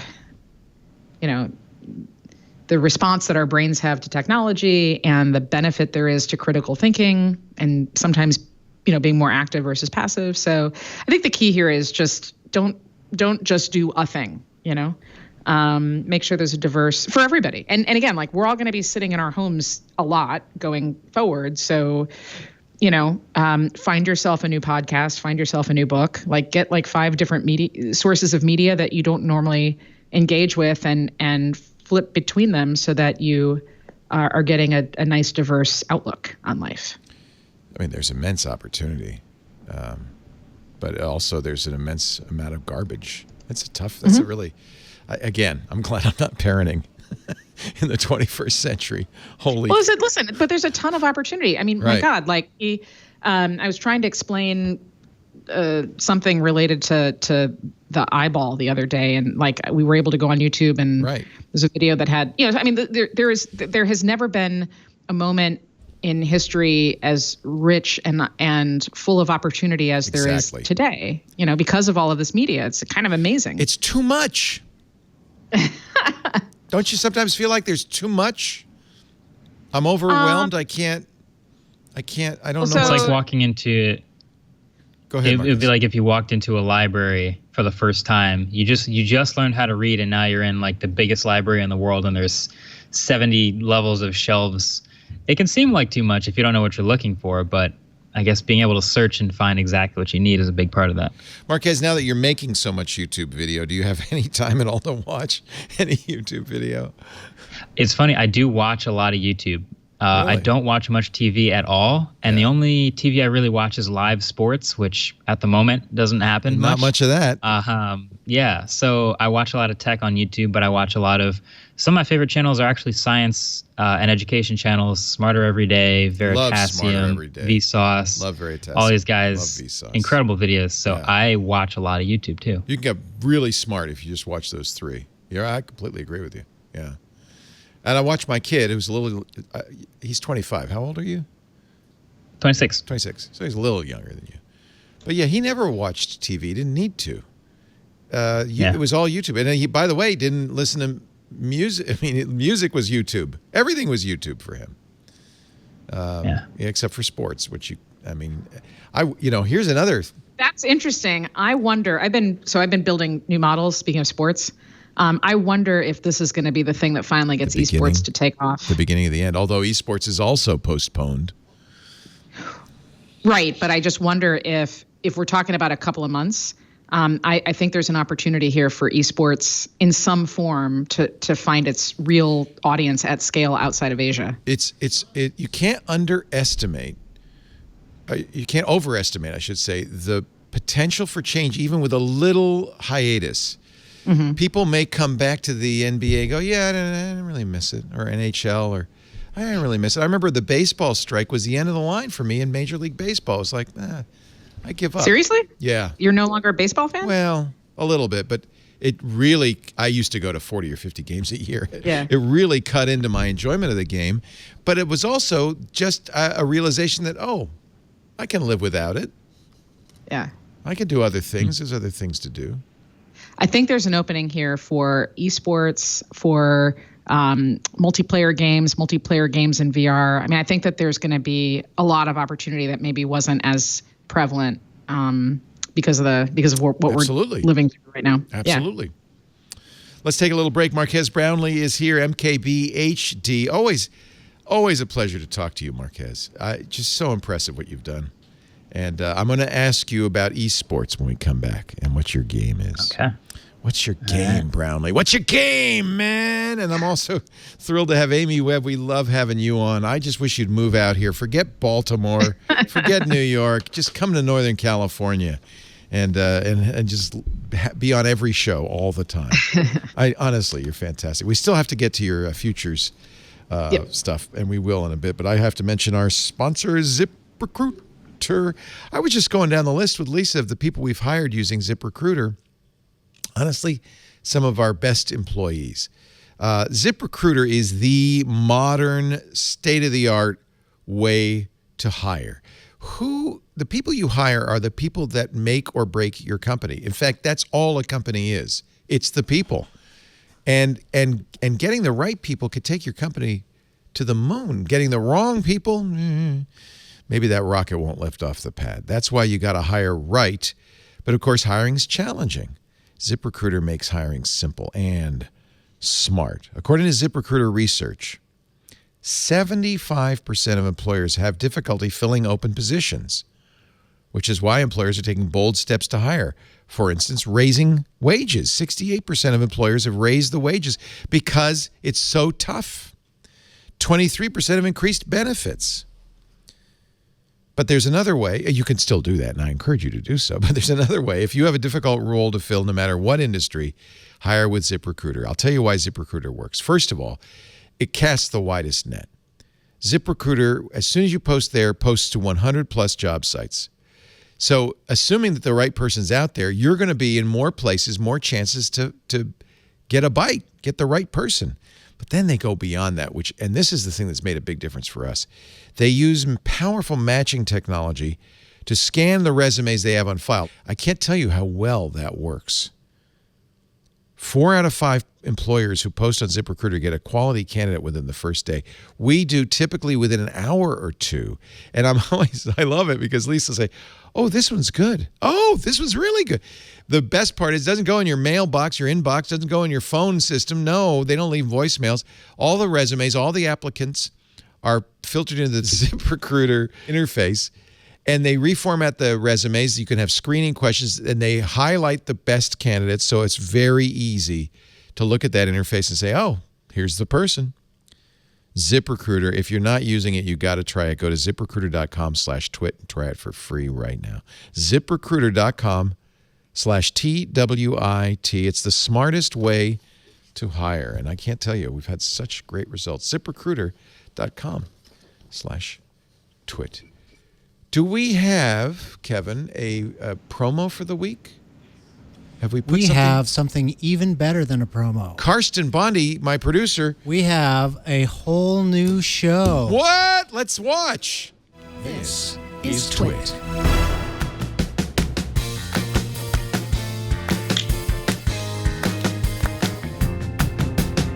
Hello, everybody. Welcome to a brand new show on the Twit Network. This is episode 0 of Home Hands on Mac. My name is Leo Laporte. You may have seen me on such shows as The Screensavers and Call for Help. I've been doing Mac Break Weekly for almost 15 years, but I wanted to do a short show, a 5-minute program every week that will cover my favorite Mac apps, my favorite Mac tips, getting deep into the terminal, using Brew, all of the tools that people have been using Mac like me for years really love about this great operating system.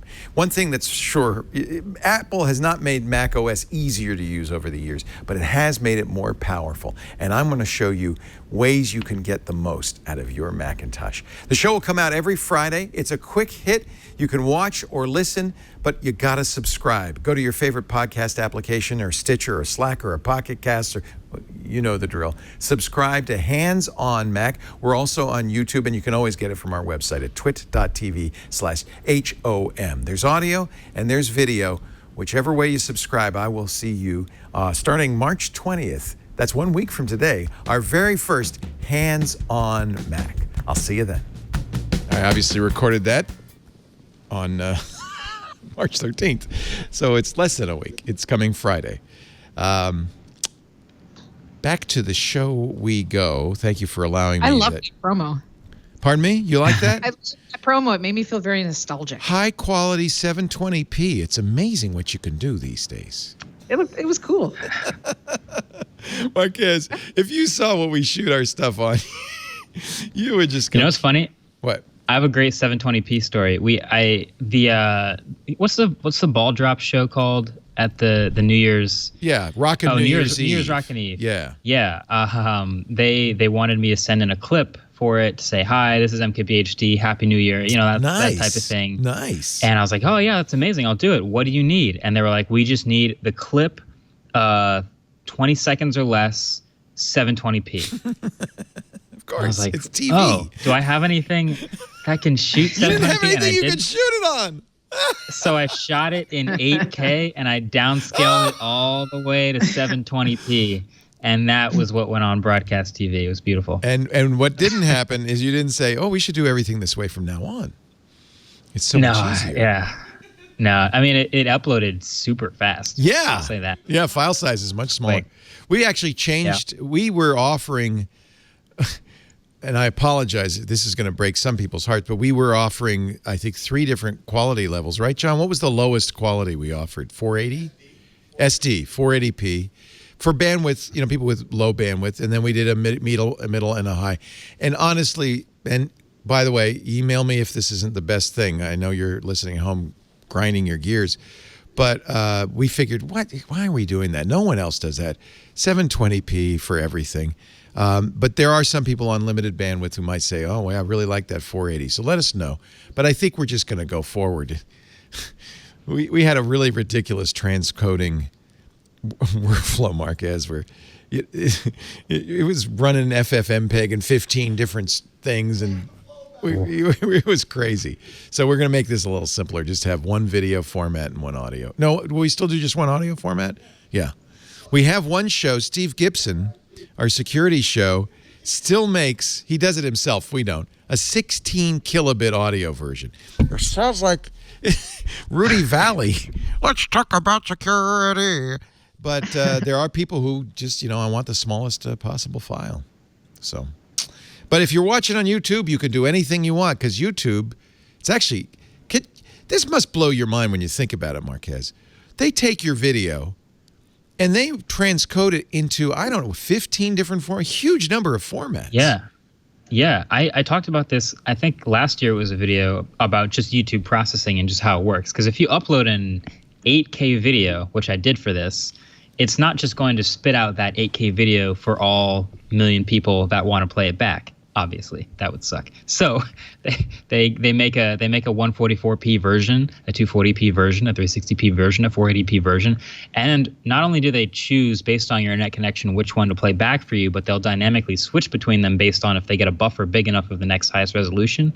So if you're at 480p and they realize you're fast enough to bump up to 720p HD, midway through the stream, you'll notice it gets a little clearer, a little sharper. Yeah. Because YouTube just realized. So all this stuff is it's beautiful that they do all of this at a rate, unspeakable amounts of data every day.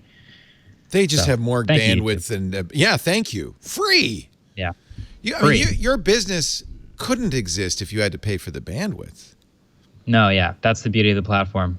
This is, yeah. If I've said I would pay for like a YouTube premium uploader account where you can like get priority processing, or I was trying to give them ideas for making more money from creators. But this would honestly be something I'd pay for, is if you could accelerate processing. Sure. And choose, some certain options that aren't available on the free tier. I would absolutely do that. How long do you wait before when you post a show before it's ready, it's available on YouTube? How long does it take? Yeah. Okay. So it takes me, I get the finished file. It's maybe 5 to 8 gigs usually. 4K is what we upload in.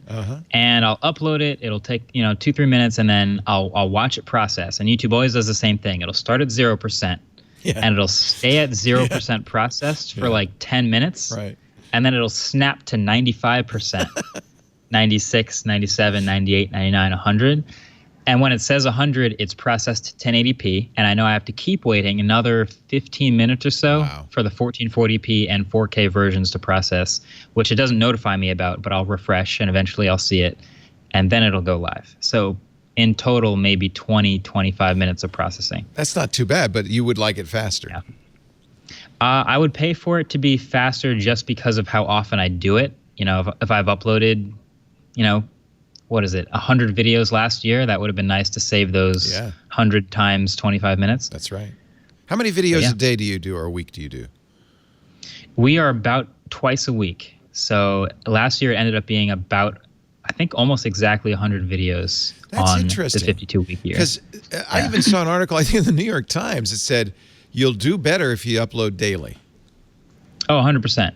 And true. I've thought about it. If I uploaded every single day, the channel would absolutely, no questions asked, be doing better by all metrics. Even if the content wasn't always great every time?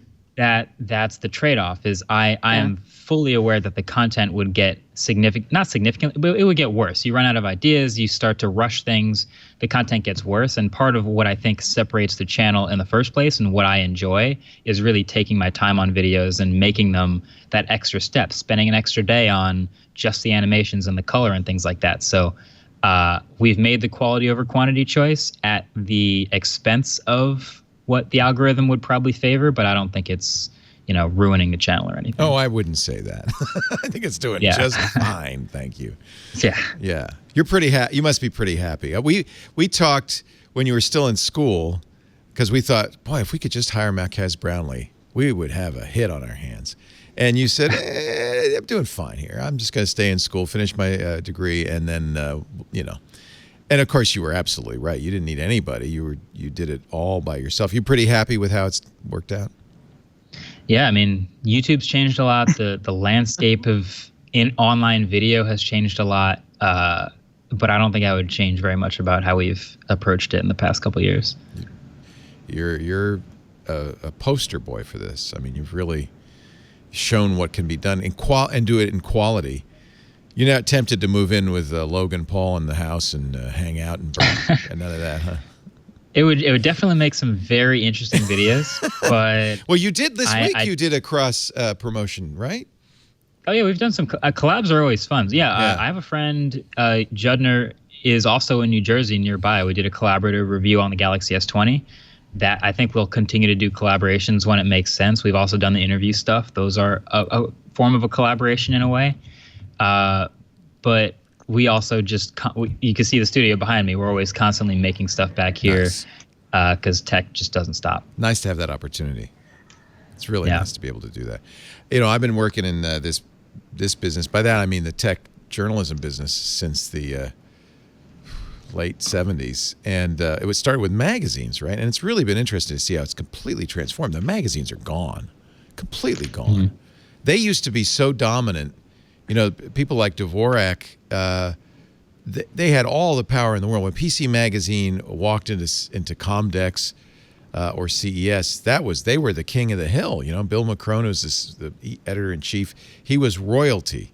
And that's completely flipped on its head. Now it's when Marques Brownlee walks in, man, everybody goes, oh, quick, But you must have to fend those PR people off like crazy.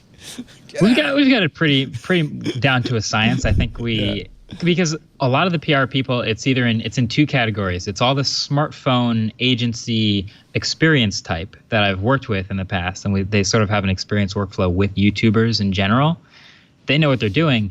Then there's people who've never worked with a creator before and are not confused, but they just don't know exactly what to expect. Right. What's the process here? We've usually done it with, like you said, newspapers and websites and journalists. How do we do this? So those are always a little more interesting to work with. But generally, the LGs and Apples and Samsungs of the world are actually, I think, on the right page right now. It was okay. Just a little thing that bugs me. So go for it. So I'm doing radio. I wasn't doing podcasts yet. I'm doing radio, and it was all print, right? They're all over the print. I started doing podcasts. They're all over the print. Then they flipped to YouTube. They skipped right over radio and podcasts. It was never at any point were they saying, "Oh, we want you to cover our stuff." In the long run, I'm happy. I don't want to talk to them anyway. But it was like, you guys took over from magazines. There was something in between. I'm just saying. They may just be following the audience more than the medium. Thanks. There you go. So, okay. So if you're trying to reach a certain demographic, no, but this is actually something we talked about a lot. I was just subtweeted by Marquez Brownlee right there, right at that point. They're following the audience, Leo. Well, we talked about this a lot. I went to school for business, and we had a lot of these conversations about like this unreachable demographic of like people who are cord cutting and don't necessarily. They grow up and they don't listen to radio, but they also don't watch TV, and they're just getting all their content on demand on YouTube. It ends up being like the only place an advertiser can go to reach this audience, which is kind of a bummer if that makes YouTube a monopoly in that way. But that's just what they're chasing now to get the there. So there they are. Media long enough to know you're exactly right. That's where they go. You go to where the audience is. I want to take one more break. And Amy, I promise, the 13th annual Tech Trends Report from the Future Today Institute. It's been sitting on my screen for the last hour. I really do want to go through these and give you a chance to address them. And Marquez, just jump right in with your thoughts on any of these. I don't want to leave you out at all because it's just great to have you both on. And I'm quite enjoying it. Our show today brought to you, I want to say, for some reason, I want to say a D brand. No, it's not brought to you by D brand. Today, it's brought to you by something almost as good, a great mattress, Casper. Casper is an online retailer, premium mattresses for a fraction of the cost. I fell in love with my first Casper. You never forget your first Casper. The original Casper mattress, it combined a multiple, you can still get it, by the way, supportive memory foams for a quality sleep service with the right amount of both sink and bounce. It's breathable, lets you sleep cool, regulates your body temperatures throughout the night. It is beloved, too. 20,000 reviews, 4.8 stars the average on Casper, Amazon, and Google. It's becoming the internet's favorite mattress. This was one of the first direct-to-consumer brands where they said, people are overpaying for mattresses because they're going to the mattress store. We could make these best mattresses in the world, sell them for a lot less without that 100% markup from the mattress store. But they realized there's one little bitty problem there. People like to go to a mattress store and try a mattress before they buy it. Casper came up with the brilliant 100-night risk-free sleep-on-it trial. At any time in the first 100 nights you're not happy, they'll come and get it, refund you every penny. This is my brand new, I just got this Casper. This is the hybrid. This is a king-size mattress. It comes in a box, but look at it. Just you take off the packaging and it goes whoosh. The other thing I love about Casper mattresses, you don't have to air them out. They smell good. They are fresh. Boy, how comfortable that is. That hybrid combines the pressure relief of the award-winning foam, but also has durable yet gentle springs. There's the essential, if price is an issue, streamlined design at a price that won't keep you up at night, and that wave, that patent-pending wave with a premium support system that mirrors the natural shape of your body. And with that 100-night risk-free sleep-on-it trial, you're never taking any chances. Free shipping, painless returns in the U.S. and Canada. Get your Casper today. It's so nice. There's nothing better than a good night's sleep. Save $100 towards select mattresses by visiting casper.com/twit1. Our offer code TWIT1, TWIT and the number 1 will get you $100 off select mattresses. We thank Casper. They've been supporting us for many years. We thank you for supporting us by going to that address, casper.com/twit and the number 1 and the offer code TWIT1 at checkout. Terms and conditions apply. Did you see direct-to-consumer coming, Amy Webb? That's been an interesting change, and I think podcasting's been a big part of the success of that. Yeah, I mean, when we were tracking it, we were looking sort of at a one-to-few model versus a one-to-many or many-to-many model. You were thinking of artisanal pickle makers versus pickle makers. Yeah, sure. Yeah. The new thing is sort of custom, and I bet you this is an area that's going to start to gain some traction because of what's happening now. But sort of custom vitamin blends is another sort of key area. We've been talking to people about that. Yes. Custom neurotropics. So yeah, I mean, I think there's going to be a lot more of that going forward for sure. So the idea was Harry's was an early one where instead of these brands, buying shelf space in stores and you buying it from a store after seeing TV ads, they would advertise on places like podcasts saying, we'll ship it direct to you. You buy your razor blades from us by subscription. There are a lot of them. Then that kind of spawned the food box movement and Hello Fresh, and there have been so many of those. We did Blue Apron for years. Well, most people don't have any idea how this actually works, but the way that groceries are placed in stores is this insane, crazy ass backwards process where like the company that's leading in the category, if you're like the number 1 cereal brand, you have a lot of say over which cereal gets placed where. Right. You pay for it basically. It is. Right? It is Placement's crazy. Huge. In fact, most of the revenue, I was talking to somebody, most of the revenvenue in a grocery store doesn't come from the consumers, it comes from the brands. Yeah. So it's for placement. Yeah. Marquez, is most of your revenue from YouTube ads that they sell, or is it from ads that you sell, or you do a little bit of both? I do both. I think the over 50% would still be ads that YouTube sells, but yeah, we can do our own ad placement. At like any rate we want on demand. We can choose not to have a placement for a video, or we can in any video. So do you have a sales team? Are you people selling for you? That would be me. You're the sales team? Me in the inbox. Yeah, that's the sales team. So it's very, very picky, and we don't have to, because we only do 2 a week. So, if a video is sponsored, it's a whole ordeal. So yeah, the sales team is just me. It's a whole ordeal. It's a lot. Trust me, I know. We have we don't not only do we have a sales department, we have a continuity department because they have to check the ads, they have to make sure the copy's accurate, they have to make sure the right ad ran at the right time. It becomes a very elaborate process. But it's a little different for what we're doing. We're more like traditional broadcast. It's more like a radio show than a YouTube video. I'm always curious because I pay for YouTube Red or Premium now, so I don't see any of the ads. Right. And then do you do interstitials in the video, or I see the ads in the below the video in the comments or whatever the. Oh, you're talking about the mid rolls that are that play in. Yeah, you can do so. You can choose to add mid rolls to videos that are greater than 10 minutes long. So if we have a video that's long enough that we feel has a spot for a mid-roll, we can add one. But not every video is over 10 minutes long, so not every video And you gets, don't do what we do, the interstitial, where you actually stop and do an ad and come back. Right. I have never done that. I've done post-roll ads. Right. And that's sort of like we finish the video that everyone came to watch, and then we go right into the sponsor of the video. If we've done sort of more integrated stuff, it usually doesn't stop and start the ad and then resume. It's not really as structured as that, but we have done. Do you think your audience would rebel if you started doing stuff like that?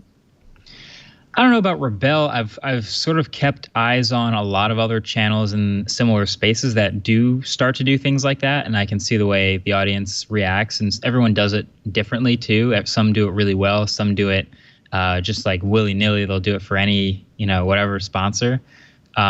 We have a channel sponsor as well, where it's like you got D-Brand, right? Yeah, exactly. D-Brand is a channel sponsor, so they'll sponsor essentially a couple of videos during the year based on what makes sense for their brand, and so those are the closest we might get to an interruption, but it's all seamless in the flow of the video, so it usually doesn't feel like any reason to rebel. Right. No, you're happy.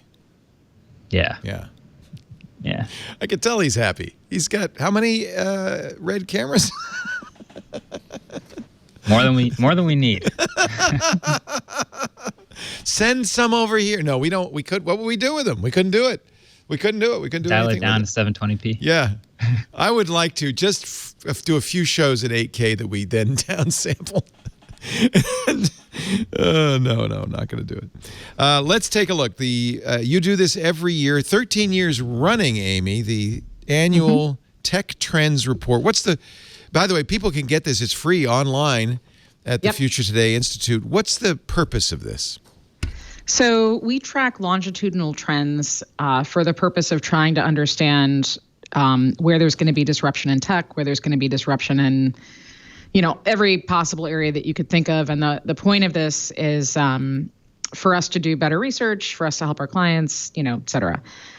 So we're already doing the research. And 13 years ago, we started putting it into an annual report. And so we continue to do your business is selling this information or consulting with people. So we're a research and strategy group. So we give away our research for the most part, and our revenue comes from advising, huge Fortune 100 companies and governments and stuff like that. Neat. So we produce this report every year. Typically, it launches on the main stage at South by Southwest, and as you know, this year it's not because there is no South by. So, but it's available, and we actually. There were some tremendously interesting findings this year that I think will be super interesting to everybody listening.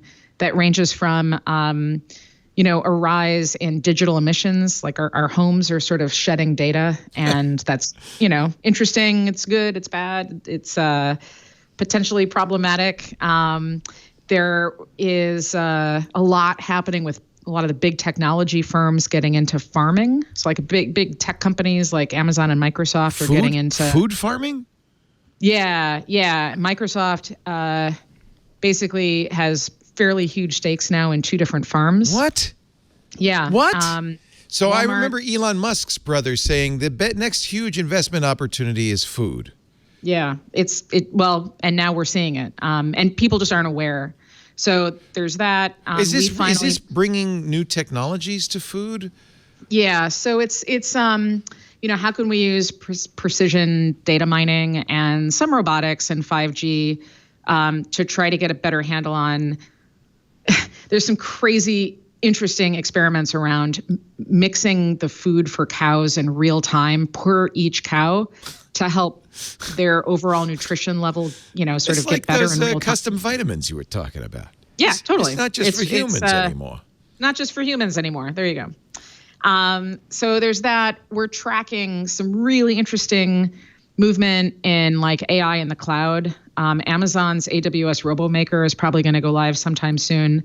And that's going to basically allow any business that wants to have access to robots, within reason. But that will start to shift all kinds of things. It's super interesting. This is a huge year for off-planet exploration. And even though today's SpaceX launch was thwarted, I don't think that necessarily means that we're in for a rough year. Wait a minute. This is a huge year for off-planet exploration? Yeah, because over the next 18 months, so we're always tracking space anyways, but over the next 18 months, there's a couple of launch windows to make it easier for us to get to Mars. So this is a huge, important year for space-related initiatives. Some of the initiatives involve humans, some of them are robots. There's some agriculture projects like space agriculture, all kinds of microsat launches. So Starlink was supposed to go up today, and I'm excited about Starlink. Screw the amateur astronomers. No, that's going to be a problem. Yeah. I'm being facetious here. Yeah. But the idea, Elon has launched now 120 and another 60 at a time. There's thousands that are planned. They're planned 12,000 very low Earth orbit satellites. The idea is to give gigabit internet access to every corner of the globe. But they've been saying that this year it'll start going, people start being able to use it. So again, it'll be interesting to see what happens because there are worldwide 5G. So 5G is obviously something else we're tracking. There's problems with 5G because of component accessibility and it's all from Huawei. Right, and regulations that prohibit certain components from being used.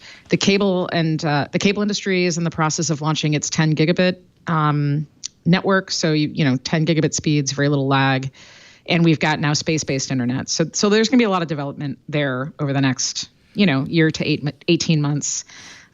We've moved our quantum and edge computing have been on our weak signals list for a long time, and they finally jumped to the main trend list because of some developments that we've been seeing.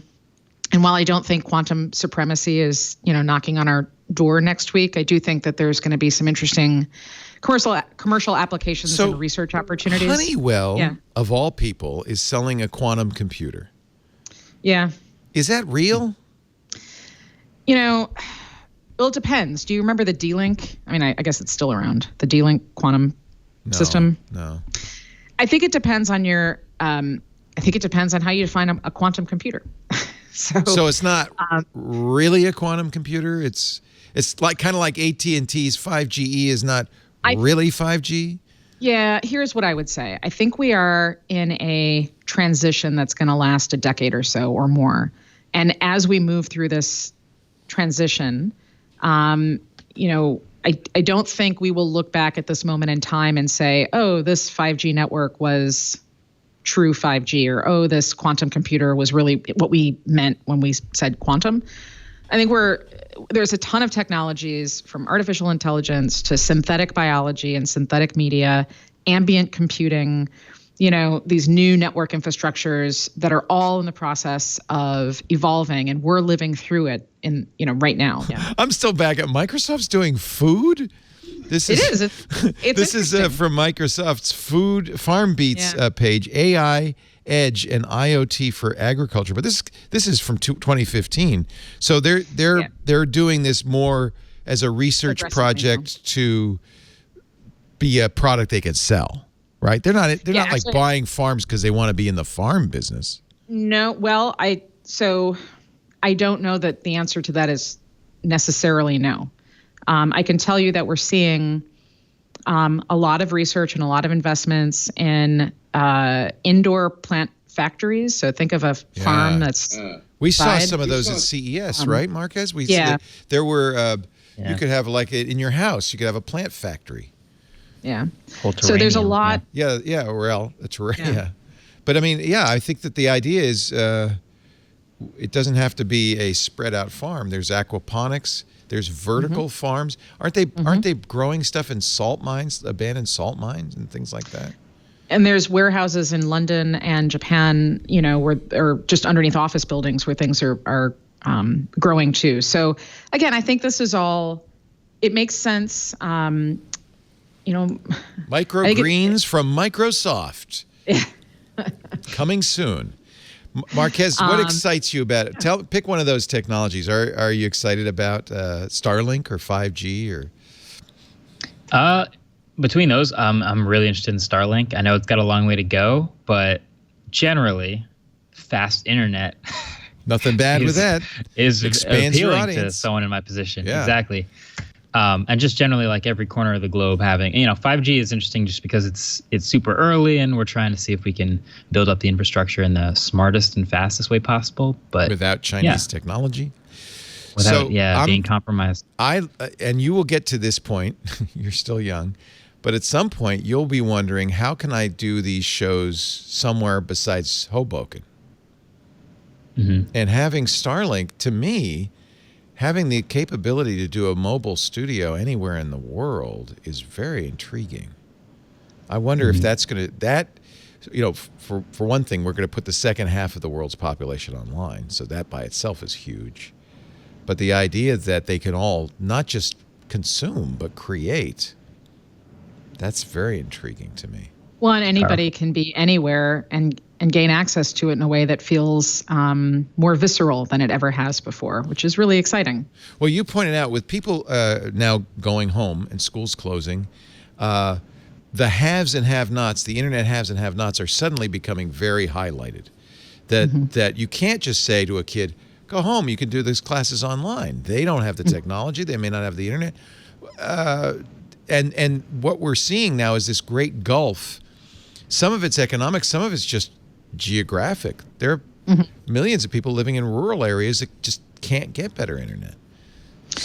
Yeah, and unfortunately, this is a highly politicized issue in the United States. It's not so much in other places, but there's a lot of back and forth around who should provide and build out the broadband networks and, you know, how much they should cost. And unfortunately, this is a bad time for us not to have come to some kind of decision. Yep. Whoops. If we'd only thought ahead. Yeah. Let's take a little break, and then we're going to wrap it up because I've been keeping you guys long enough. But, boy, I would go for hours if you would let me.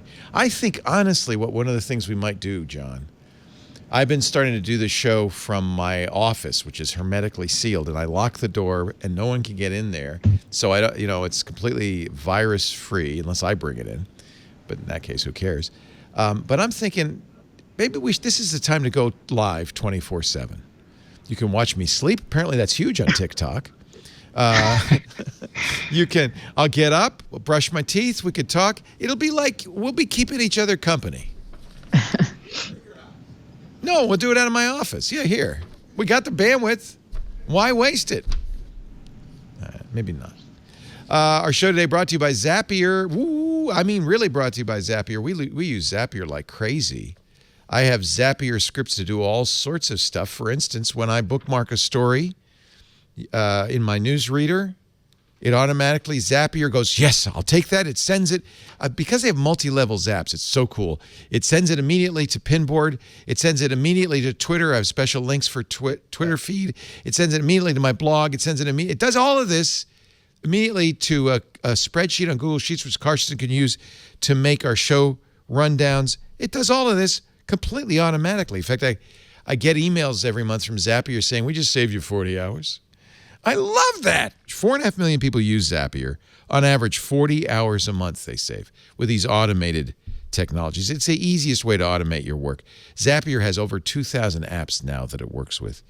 So what you do is you connect up, let's say you're in sales. You connect up your CRM program, your contacts, your Google Docs. You can engage leads instantly. You can automatically import new customers. You can notify your team about opportunities, connect up Slack, Teams, whatever you use. It's also more customizable. They support multi-step zaps, so the possibilities are virtually endless. And now they've added paths, makes it even more powerful. And the thing is, you can do all this without being a coder, without being an engineer, without going to the devs. You can do it yourself.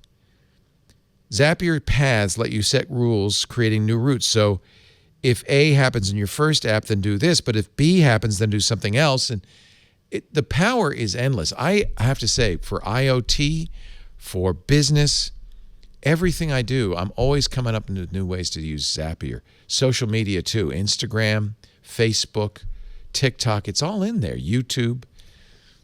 I really think you ought to check it out. Make more time to grow your business, to do the things you want. Let the computer do the work.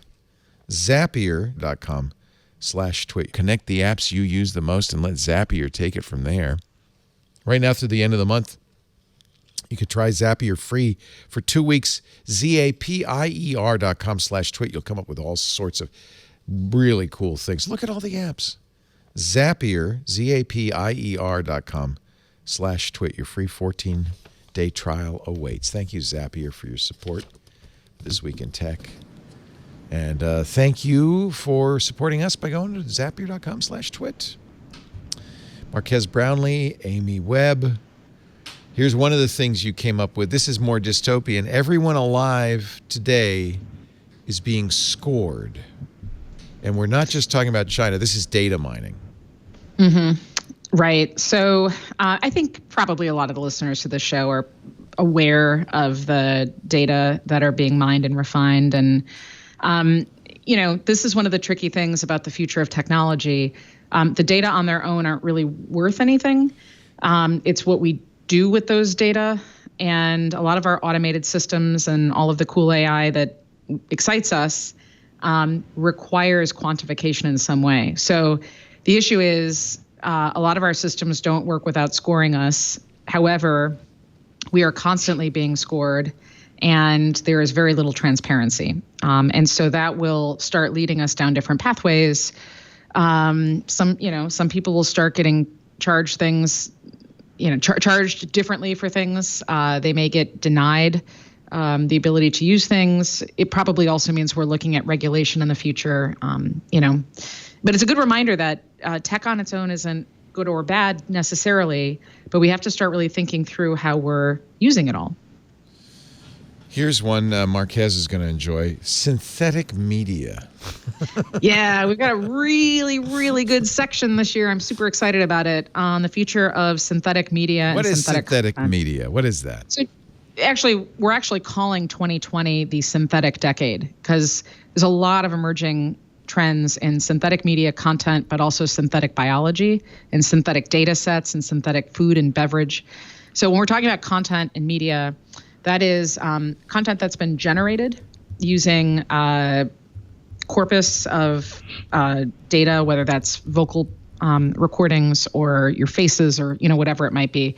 So on the sort of maybe the easiest way to understand this is a deep fake. So a deep fake would be sort of the negative, bad side, as we've seen it so far, of synthetic media. But the real future that I'm kind of excited about is, all kinds of synthetic character development. I mean, there's plenty of problems, which I think everybody's heard a lot about. All the cool stuff is, modulating voices, modulating faces, having all the YouTube content that you're interested in, but generated for you more specifically. How long before you just can retire and let an artificial Marquez do the show? Before he's a synth? About a decade. I mean, if we're being honest. I was going to say, there's a YouTube channel called Ryan's Toy Reviews, which is this little kid who's, I'm sure you've heard of him, but he's very young, so it's borderline strange that he's a YouTuber, but his parents have enabled him to have this whole empire where he takes toys out of the box, and he's made $8 million last year. Yeah, an incredible success story, but the parents are very careful to not force this job on this kid and make him have to participate and make the videos. So they've hired a team to make an animated version of him and a storytime channel and these other things to make sure he doesn't constantly feel pressured to work. I'm curious if synthetic videos are not so far away where I don't have to make videos either. I just sit down, have an idea, type it in, and it becomes a video. You said a decade away, but that sounds incredible. So it depends on fidelity, what your requirements are for fidelity. But there's already systems in place. If you guys are in the recording business, so you've probably recorded a show or a podcast, and you wish that your guest or somebody had said something a little differently. You can't really go back and edit them cleanly. The idea here is using a generative adversarial network and some other technologies and tools to sort of go back and reprogram what that person said. I'll give you a better example. So at South by this year, I was going to show everybody this brand new project from Reuters, which is a algorithmic synthesized journalist. So it's like a guy who can use the structured data from Premier League football games and then give a sports report, which I find super boring on so many levels. Oh, but the reason they do it with sports is it's such a structured content. Right. They've had artificial sports text writers for a long time, right? Right. So this is a video version of a person in a convincing way who looks like a news anchor talking about that, which they've been doing in China for a little while. So it's not using the synesthesia technology to do this. Now I went over, by the way, to the synesthesia booth at CES, and I asked the salient question, is there a human that looks like this? And they said, oh, yeah, this is just a captured human. Right. But it doesn't have – so that's just what they're doing. My point is it doesn't have to be. So it could be totally generated. Completely synthetic. Wow. But now here's where it gets interesting. So what could you do to make me care about soccer, which I care basically nothing at all about? Well, if this is going to make you care less about soccer. This is I would suddenly care a lot more. Really? So let's say that he looked like Chris Evans, or let's say that he was Chris Evans, and let's say that Chris Evans was speaking with a slightly lower voice, and talking directly to me about whatever blah blah blah sports. I would totally pay attention to that, right? Yeah. And now if we take that out to the next level, what if that and this is what I was going to, I actually built this and was going to show this at South by. What happens if synthetic Chris Evans talking to me about soccer wasn't actually talking to me about soccer, but rather about how to socially isolate and wash my hands and be a better citizen in the era of the virus. And better yet, and that's where things start to get interesting. He would know your name. He would call you Amy. He would know. He would, and I would listen. You would. You Intently. might even fall in love with synthetic Chris Evans. I might. Like I would. I'm like happily Joaquin married. Phoenix fell in love with Scarlett Johansson and her, right? Well, that was disembodied, but it's this is not far off, and it doesn't have to be dystopian. I mean, that's kind of the interesting thing. I believe we still have some agency in deciding what comes next, but it's on us to track what's happening so that we make those incremental decisions as we go, rather than getting to the future and deciding, holy hell, I wish it didn't look like this. I wish we could go back now the other direction. Well, good news. Westworld's on in about an hour, and cannot wait. Synthetic Chris Evans awaits. The truth is, and it's not widely known, but they've been doing this in motion pictures for a long time. Yeah. Very frequently, the stars you see on screen are digitally altered. Maybe their voice is a little lower, or maybe their skin's a little clearer, or they have a little less fat on their bodies. That's commonly done now. In fact, it's often written into movie contracts. Yeah. And again, and before that, it was Photoshop in magazine covers. And before that, it was some super talented artist with an eraser and a pencil and some paint. We've always been trying to alter reality in a way that reflects our values, our hopes, our dreams, and whatever they may be better. We're just getting closer to doing that in an automated way, and fairly soon in a way that is where some of the cognitive functions are being done for us. Sure.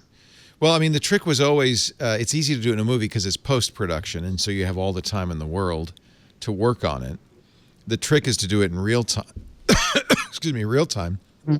Karsten and I go way back because he used to make my hair spin when I was a virtual character on MSNBC, and that was almost 20 years ago now.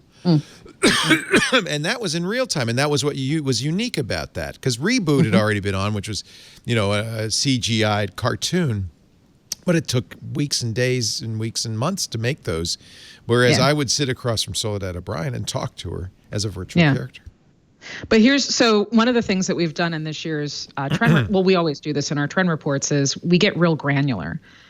So it's not enough to talk about deep fakes and sort of ambiguity. There's a lot of we explain what the different elements are, because not every part of the synthetic media ecosystem is moving at the same rate. There's a ton of trends in there and a ton of things to think about. And it's super interesting to think about the future of synthetic media alongside other trends like artificial intelligence and home automation and censorship, which unfortunately is a new topic this year, and all kinds of other areas too. So, a synthetic Marquez Brownlee, but he's perfect. Don't change a thing. That is it Microsoft Teams that has that eye leveler feature? Is that in? No, it was Teams FaceTime. yet? It was a FaceTime. It was. I very saw a weird. demo. Yeah. Yeah, Microsoft. So you're demoed looking, because feature. often is the case, you're looking down at the camera, but they made the eyes go up, and Apple didn't it? It was in. I may be wrong, but I remember it was in Apple. It was in FaceTime, and then they didn't do it. We tried it on iOS It was today. in FaceTime, yeah. Yeah, but they didn't even talked about it since. Maybe because it has a kind of uncanny valley. Yeah. Wow. Interesting. Are you looking at me? What's going on? What's going on? Marquez, it's always a thrill to talk to you. I'm so happy for your success, and I just watch those videos religiously. You're really doing a great job. You like the 20? The S20? I like the S20. I have the S20 Ultra. If you can stand a gigantic phone, I'd recommend it is big. It's tall too. I didn't realize how tall it was. Can you hold it up again? It's got a camera bump the size of a camel hump.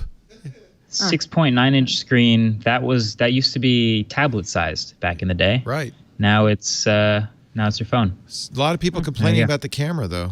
The camera. Some people say it's not even as good as the S20.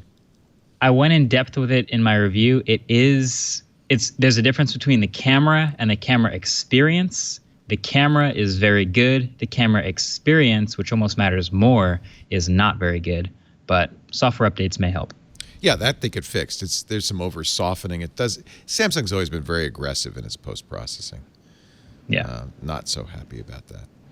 Well, Marquez, good luck to you. Keep up the good work. Anytime you want to come on the show, you're more than welcome. We love having you on. I hope I'll see you soon. Thank you for having me. Appreciate it. MKBHD. You know, the poor guy's only got 10.5 million followers. Can we just try to boost this up a little bit? Let's just everybody go and, what is it those YouTubers say? Bang the red bell. What is it? Smash that big red subscribe button. And hit that bell. I think Bang the Red Bell is the name of the episode. There it is. I'm so unhip. Everybody, bang the red bell.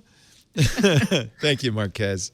Great to talk to you. Amy Webb, everybody should go to theinstituteforthefuture.com and download this. No, don't go to the Institute. That's a different company. Don't go to them. Sorry, thefuturetodayinstitute.com. Yeah. Oh, I'm an idiot. No. How come you guys have such similar names? FutureTodayInstitute.com. You can get the PDF version, you can get the short version and the long version.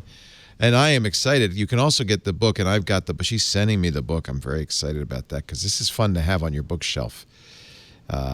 Just because in a couple of years, Amy, I'm going to look back and say, well, she got that right. Well, she got that right. It's all available. A lot of times I wish I didn't get things right, unfortunately. But there you go. What's the one thing that you think will happen that you wish wouldn't?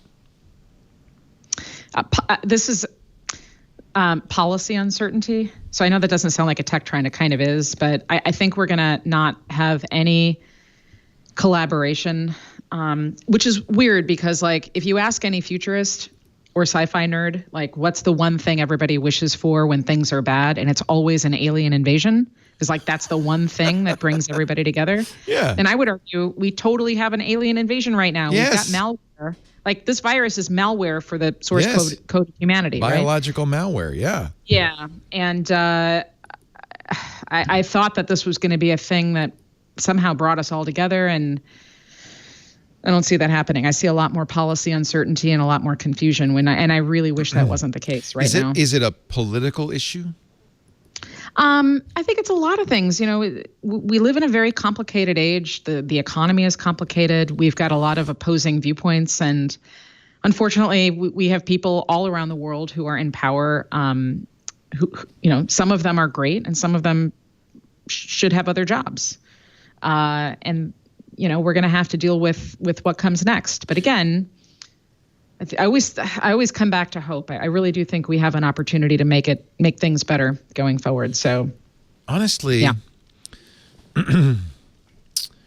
I feel like our political systems have been outstripped by the the present that we're living in. And we're really essentially trying to run this country with 18th century technology.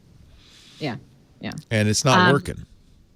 No, I'm not talking specifically Republicans or Democrats or even electoral college. It's not working because there's an impedance mismatch. That's right. The challenge is that our technology is moving faster than our ability to create policy for it. And the way that we create policy is not really intended to shift and change as quickly as tech. So we're probably going to have to come up with different structures going forward. But that's going to take a lot of political will and long-term thinking. And by design, our democratic structures are short-term. Yeah. But worse than that, the incumbents have all the power. There's no desire to change something that's put somebody in power. So why would you change it? That's right. Crazy talk. By the way, if you go to futuretodayinstitute.com, they've got the Fringe sketch. It's so much fun to play with their front page. Yeah, you can play and move around all the different signals that we're tracking and see what's connected to what. And yeah, this will give you a panic attack, ladies and gentlemen. But it's colorful. It's colorful. I remember the first time I saw the internet. I was on the Well, which was it's still around, the message board, and you could drop out of the Well software onto the public internet, which at the time was Archie, Gopher, things like that. There was no web. And even then, I almost had a panic attack because the whole world is, there are people here, lots of them. Yeah. It was mind-blowing, and I can only imagine what your sense of the galaxy must have been. Holy cow. I'll tell you something. It's good that I had the panic attack when I did, because it set me up for a lifelong journey to dealing with uncertainty constantly. Yeah. And it's a good life skill to have. Yeah, So no kidding. Thank you so much, Amy. Yeah. Thank you all for being here. We do This Week in Tech every Sunday afternoon. It's rarely as fun or interesting, but still try. Come by anyway, just in case. Usually we get started around 2:30 Pacific, 5:30 Eastern time. That's 21:30 UTC. You can watch live at twit.tv/live. There's audio live there too. And of course, it's an on-demand show as well, so you can get it from our website, twit.tv. Yes, we're on YouTube. Smash the red button, and subscribe. In fact, the best thing to do is subscribe however you like to watch or listen. Subscribe in your favorite podcast client. That way you'll get it all the time. The only place you can't do that, I wish you could, is on your voice assistant. But we are there. All you have to do is say, hey, Echo, I will play This Week in Tech podcast, and you'll get the latest version. You can even do it with the Twit live stream if you want to listen anytime. We're always around hanging out. If you need some company in these tough times, just go, Echo, play Twit live, and we'll be here for you. Thanks, everybody. Time to go home. Watch Westworld. Another Twit is in the can. We'll see you next time. This is amazing. Doing the Twit.